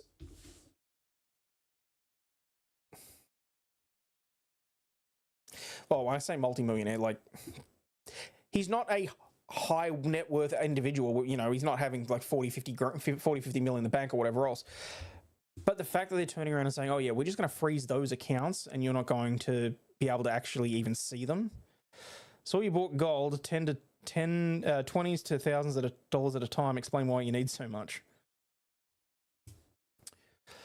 The founder of a respected property research firm has blasted a disgusting and Orwellian email from the Commonwealth Bank demanding that he cough up information about his finances, including whether he is holding cash at home or risk losing his bank accounts. And it's not even that he would be able to take his money to another bank, it's that they would completely freeze them. SQM Research Managing Director Lewis Christopher took to social media on Tuesday to blast the bank's request for updated personal information as part of its Know Your Customer requirements overseen by financial intelligence agency Austrac. The email warned that if you do not provide the information, including details related to your source of wealth, within 7 days, we may discontinue, restrict, or limit your access to your accounts. What I've just gone through this morning with the CBA is disgusting, he wrote on X in a now viral post. Absolutely despicable Orwellian stuff driven by Austrac. According to Mr. Christopher, he initially thought the email was a scam, but when he phoned the bank on the different number, it was true. The representative demanded to know how I've built up my wealth, why I've made cash withdrawals, if I am holding cash at home and why did I make certain transactions to third parties, he wrote. They got rather personal, he said. I was shocked that they would ask me if I'm holding cash at home and why. I regard sharing that info as a security risk. How I have generated my wealth, that's my business, unless they've got more than a slight suspicion I'm doing something illegal, in which case it should require a court order. Mr. Christopher said the email came out of the blue following an earlier email sent on April 5 that he suspects went into his junk folder. They didn't give me any elaboration on what triggered this. He noted none of his business accounts were with the Commonwealth Bank. So it's all his personal accounts.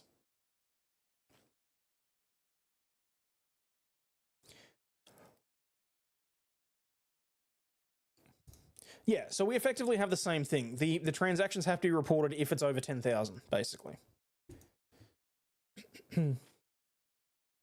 Everyone knows I've got a profile. I've got my business SQM Research, and we've been providing property statistics for years, he said. The crazy thing is I've been a long-term client of the CBA. I've been with the bank since 1978. You'd think they might go back and look at the history. It's not an account that's been set up overnight. It's pretty standard transactions. He answered the representative's questions grudgingly, and I expressed to her that I wasn't happy with the questions. I also said how frequently these questions are going to be asked, and she said whenever we have a need to update our data banks. The ironic thing was at the end of all of this, they wanted to share the information from the phone call with regulatory authorities as well as the third-party credit providers. I had to say yes under duress. Mr. Christopher said in the end, I was just flabbergasted and decided to share his experience online, leading scores of people to share their own stories of having their accounts frozen. It's not on, he said. Banks should not be allowed to freeze people's accounts unless via a court order. It's a human right and it should not be done on the whim of some manager. I cannot agree more with that. My experience... there was a situation at one point where a nosy manager, a branch manager from a particular bank, in a completely different state on the other side of the country, just happened to be going through obituaries and saw that there was a death notice for somebody in the paper who just coincidentally had the same name as someone who wasn't dead. Go figure. But that branch manager took it upon themselves to freeze all of their accounts because there was a death notification in the paper.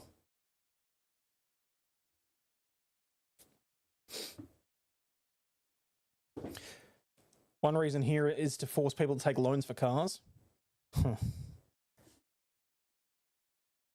like Canada. Welcome to the communist takeover of Commonwealth countries. Americans might fight this, but those in Commonwealth countries are already lost. See 2020.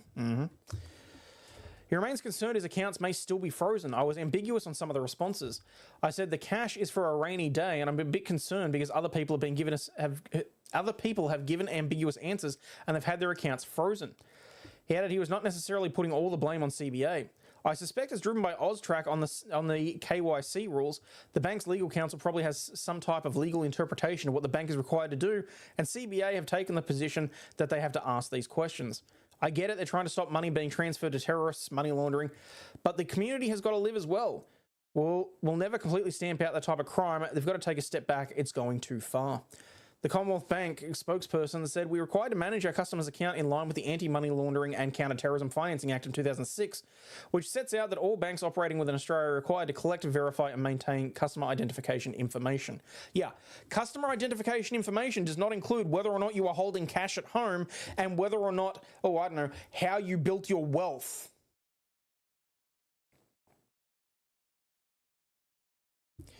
Worked as a bank teller that 10,000 doesn't have to be one transaction, but in a short amount of time. Yep.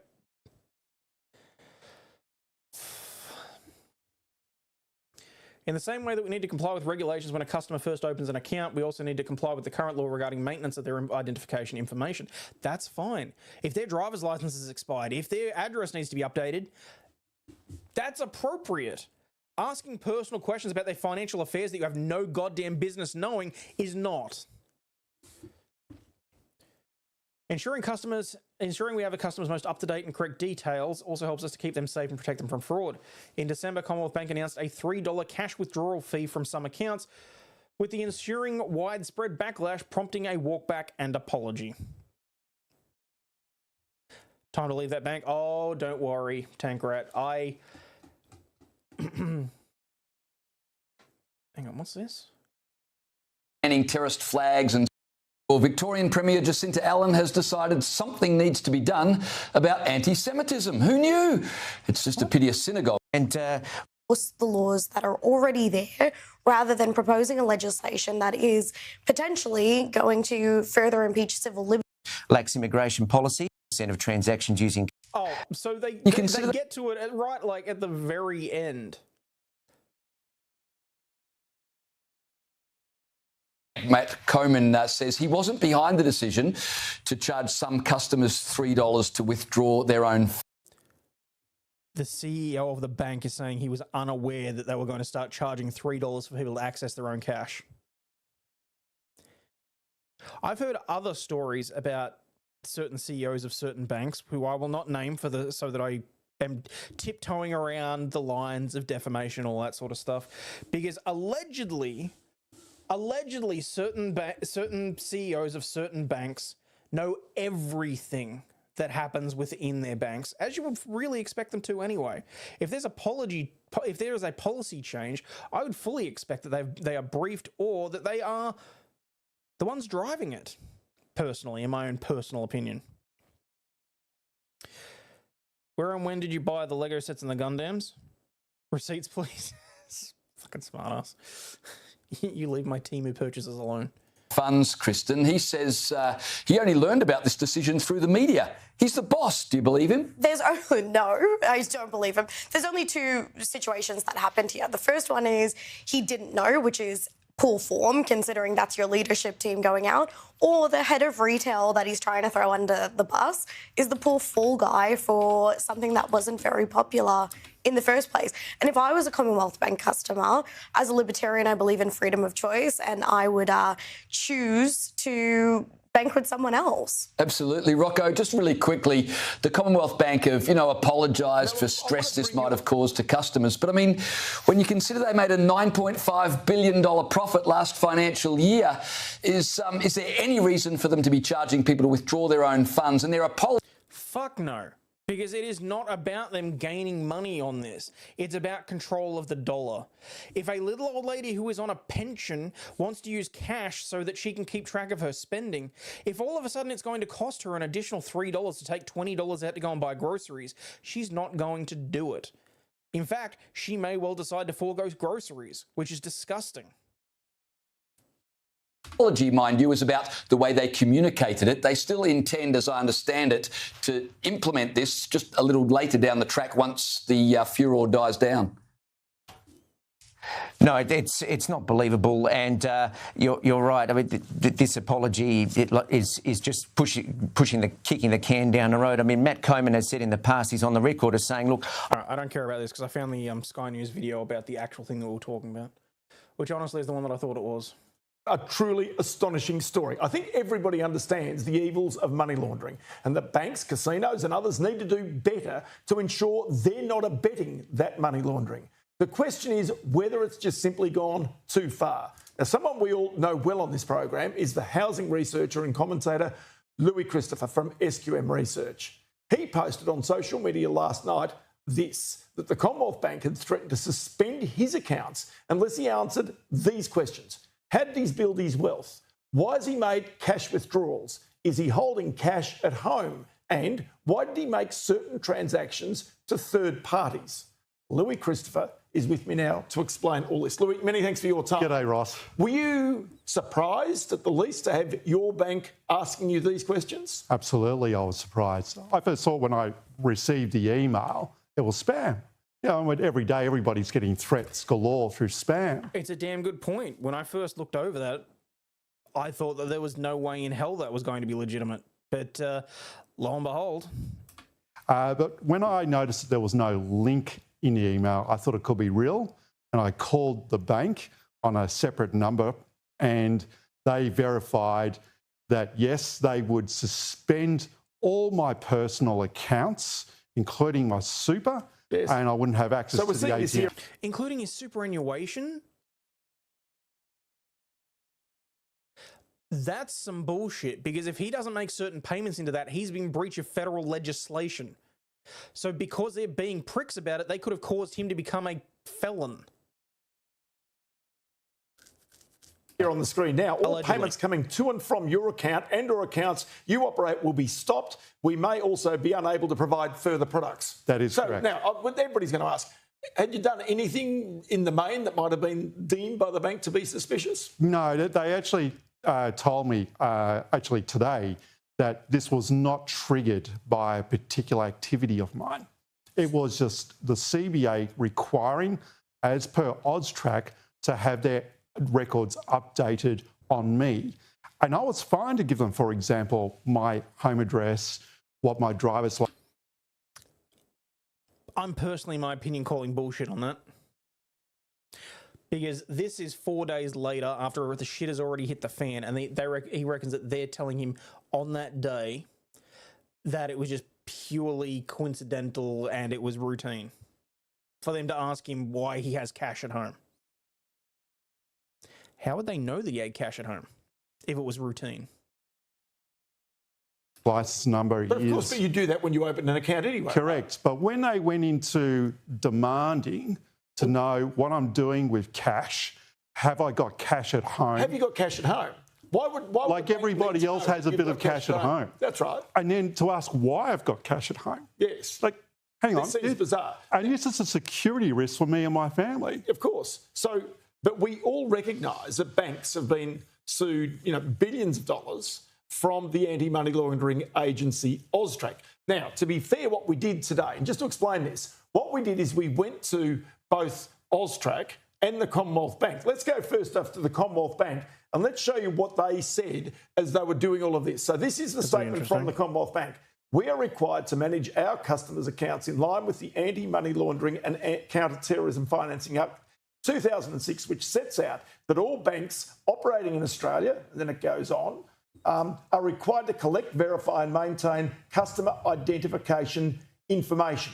All right, so Louis, in your opinion, did the Commonwealth Bank go beyond just simply asking for your customer identification information? Absolutely, they did. To ask how I made my wealth, well, everybody knows that. SQN Research has been a business of mine for many years now. Right. Then to ask what, if I've got cash at home. That's an odd one. I don't kind of get that as to why they would ask. And that's the other thing, Glennis. They were talking about, maybe the federal government will bring in a additional surcharge for cash transactions, and all of a sudden we'll be charged for actually using our own money. It's weird. It's not like you're going for a loan from the bank, so you're not seeking finance from the bank, so they're trying to establish your assets, which they might do. But in this case, for an anti-terrorism financing, money laundering thing, that doesn't sound like it's particularly straight. Yeah, but then the final part about this to me, the threat to close your accounts or suspend your accounts. Absolutely. The threat, so they confirmed they would close my accounts unless I cooperated, and they would do that within 7 days. Within 7 days? Yep. So they're just going to close your access to your accounts, your cash, within 7 days? Yeah. So, effectively I felt like I had a gun held to my head if I didn't answer these questions correctly. All right. So then we went to AUSTRAC. So this is the agency that's responsible, because we thought this might have been this. This is what AUSTRAC's told us. AUSTRAC does not require banks to deny services. I'm shocked. Shocked, I tell you. Austrac does not require banks to deny services or freeze or close customer accounts. Banks need to know the money laundering risks posed by the services that they provide. Freeze or close customer accounts. Banks need to know the money laundering risks posed by the services they provide. But get that, Austrac does not. Customers and the customers they provide them to, and the processes to manage those risks. Know your customer or customer due diligence is an important control of money laundering risk. So this is way beyond know your customer, isn't it though? Well, I think perhaps this is where the banks are having different interpretations. That's probably it. Oh, can we bring up that first graphic again? I want to have a look at that again, because the first part of it, to me, is the telling part of it, of the Austrac statement. I think that's the telling part, and that is that Austrac does not require a bank to actually close or suspend or freeze customer accounts. So that's the absolute key. So the interpretation of banks, quite clearly, is not what Austrac is directing them to do. Yet the banks are doing that. Yes. I put this online on social media, as you mentioned before, and I've had thousands of responses, messages, public responses of people who have had their accounts frozen over this. So it'll be interesting. I'll tell you what we'll also do is we'll just put that out there to people as well and just ask, have you actually seen a similar thing happen to you? Because if we suddenly discover that there's a range of people doing this, that could be kind of interesting. So what have you done? Have you closed your account? Have you complied? What have you done? All right. I just figured, just for the fuck of it, let's pull up the Austrac website about what they actually say about Know Your Customer. So this is directed specifically to financial institutions that provides financial services to individuals and to customers, okay? So surprisingly, I actually need to know about this. So this is actually helping me for something. But I'm also very curious to know exactly what this actually says. Customer identification, know your customer, the KYC principles. As a reporting entity, you must apply customer identification procedures to all of your customers. Part B of the program is solely focused on know your customer procedures. You must document the customer identification procedures you use for different types of customers. The procedures you use must be based on the level of money laundering, terrorism, finance risk that different customers pose. So basically, how an individual customer gets treated basically depends on what bank accounts they have with you, whether they have a loan, whether they have something with, I don't know, something as easy as EFT transactions. I don't know. You must check a customer's identity by collecting and verifying information before providing any designated services to them. You must identify both individual customers, people, and non-individual customers, such as companies, associations, and trusts. After checking a customer's identity, you must be satisfied that they are who they claim to be, that a customer is not an individual, who is not an individual is a real entity, being a business or an organisation that actually exists, and that you know the details of its beneficial owners. That, to me, says if it's a company, you want a copy of the certificate of registration, you want details of the ACN. If it's an individual, you want a copy of their driver's license, birth certificate, passport. Depending on which one they have, they may or may not need others. Where the hell this requires details of why they have cash at home or how they earn their money, I don't know, but let's have a look. Part B of the program must include how you collect the information, how you collect and verify information of beneficial owners, how you identify customers who are politically exposed persons or who have beneficial owners or who are politically exposed persons. What the fuck is a politically exposed person? If you're about to tell me a politically exposed person is an individual who holds a prominent public position or a role in a government body or international organisation, either in Australia or overseas. Immediate family members or close associates of these individuals are also publicly exposed people. They often have power over government spending and budgets, procurement processes, development approvals, and grants. Examples of them include heads of state, government ministers. Because they hold positions of power and influence, they can be a target for corruption and bribery attempts and ultimately for money laundering or terrorism financing activities. Basically, if you're someone in a position of power, the bank has to expose you to additional scrutiny to make sure that you're not having a gun held to your head. Right. Minimum customer identification. Minimum customer identification that you must collect will vary and depend on the type of customer and the level of risk posed by the customer. For individual customers, this information includes at minimum requirement their full name as well as their residential address or date of birth. There are procedures for identifying customers who do not have conventional forms of identification. For customers who aren't individuals, you must collect information so as to be reasonably satisfied that the customer actually exists, like the certificate of registration for a company or a stamped trust deed for a trust. Oh, look, I literally just said that. You may use safe harbor procedures to verify your customer's identity if they're an individual and have assessed their money laundering and terrorism financing risk as medium or low. These checks are less stringent than the required for high-risk customers. You must verify their full name and, depending on what you collected, either their date of birth or residential address. You can use either reliable or independent documents or electronic data to verify the identity of a low to medium risk customer. For documents, you must use original or certified copies from primary or secondary documents.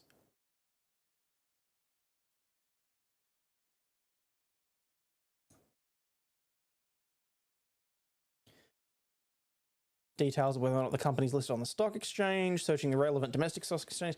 None of this says what information they're supposed to be, what they're legally required to take.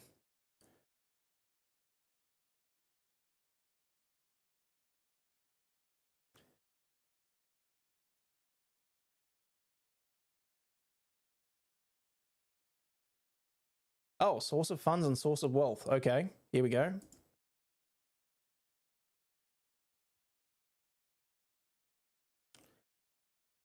What's this actually say? Criminals use sophisticated methods to attempt to conceal the source of their illicit funds and wealth. This guidance has been developed to help you to understand source of funds and source of wealth checks and mitigate the risks that a customer finds funds relate to money laundering, terrorism financing, or other serious crimes.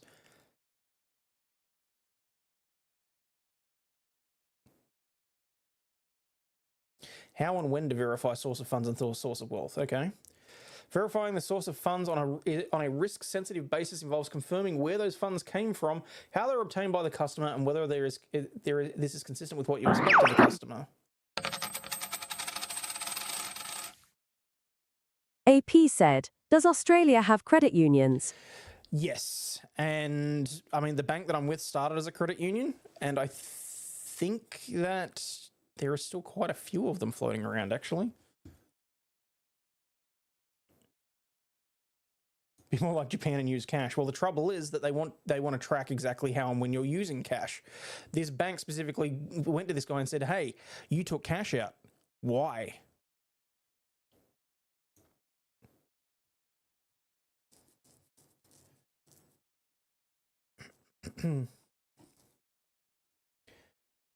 How about the banks don't worry about that and let the investigative bodies take that? I would say so.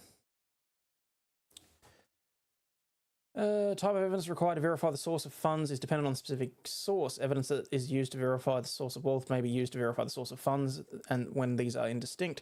Verifying the information. If the customer declares that they've been given funds for a transaction from a third party, you should record information relating to that original transaction. You can verify this by requesting bank statements or other documentation related to the transfer.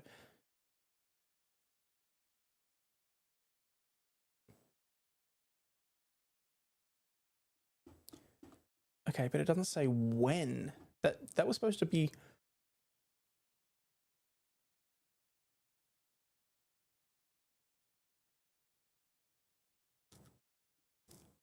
I mean, it would make sense for them to question him if there was a large cash withdrawal.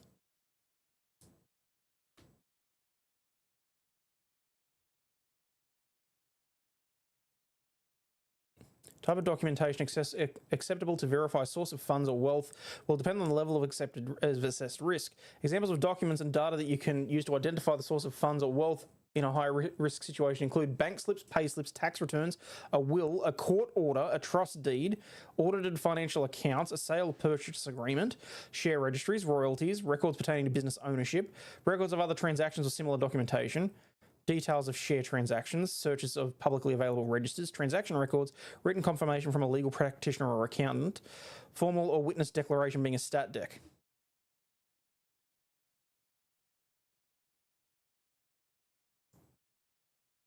Your assessment of your customers' money laundering or terrorism financing risk will determine the appropriate steps for you to take to understand and on a risk basis verify your client's financial position. So for this guy, they basically had to have allegedly looked at this guy and said, we think he's a high risk for anti-money laundering and terrorism.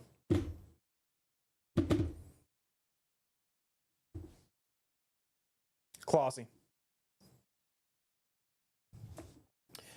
What was that? Your friend had to take out a cashier's check instead of cash to buy a new car because they don't allow people to pay cash anymore for cars in the US. Interesting. That's just a bank-only policy. You started out a credit union, but now they've changed to a bank in their name. Okay. This to me is just some bullshit.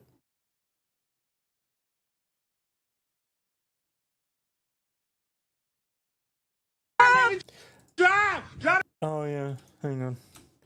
All right, guys. It's 1:10 in the morning. I went for 3.5 hours, which is about a half hour longer than I intended to. So I'm going to share this, and then I'm going to go get some sleep. I love this, though. Oh, my God. Drive, baby, drive! Drive the boat! What the f***? No.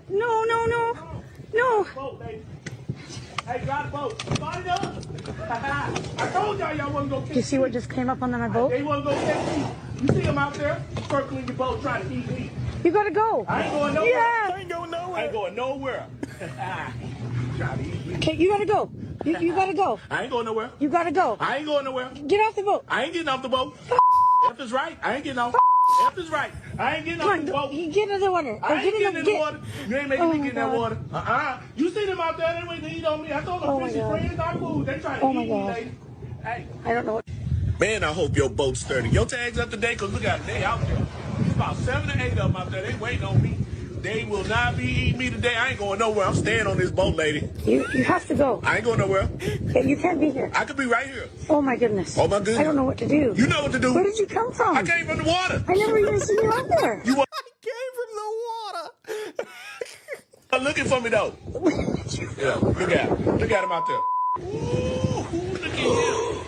Yeah. Oh, he started going. Yeah. Ooh, look at him. Yeah. Look at his brother there. Look at his brother there. Look at his brother there, right there. Right there. You see him? You see him? Ooh. See, they close. They close. They circling. Hey. Look at them. Look at them over there. Like, seriously, how do you just sit there? Exactly. Just like, drive the boat, lady. Like, seriously. Oh, all right, folks. Thank you so much for keeping me company. I'm going to shunt everyone across to Connor, who is doing a Maritime Saturday. But as always, people, please, for the love of God, remember you're not a piece of shit. You have value and do contribute to society, especially for being here. Fingers crossed I'll be able to do another stream tomorrow. Definitely not this late, though.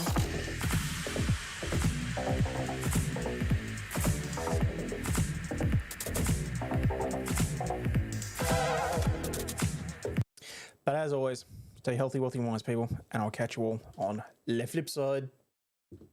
And again, on your way out, please do me the favor of hit the like and subscribe button if you're so inclined. It costs nothing. It's absolutely free, and we'll be friends forever. Bye now.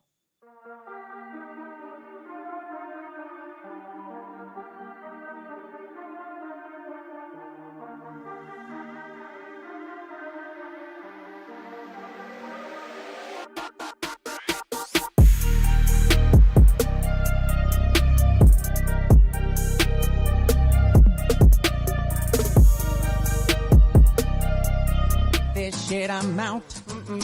Fuck this shit, I'm out. No thanks. Don't mind me. I'ma just grab my stuff and leave. Excuse me, please. Fuck this shit, I'm out. Nope. Fuck this shit, I'm out. Alright then. I don't know what the fuck just happened, but I don't really care. I'ma get the fuck up out of here. Fuck this shit, I'm out.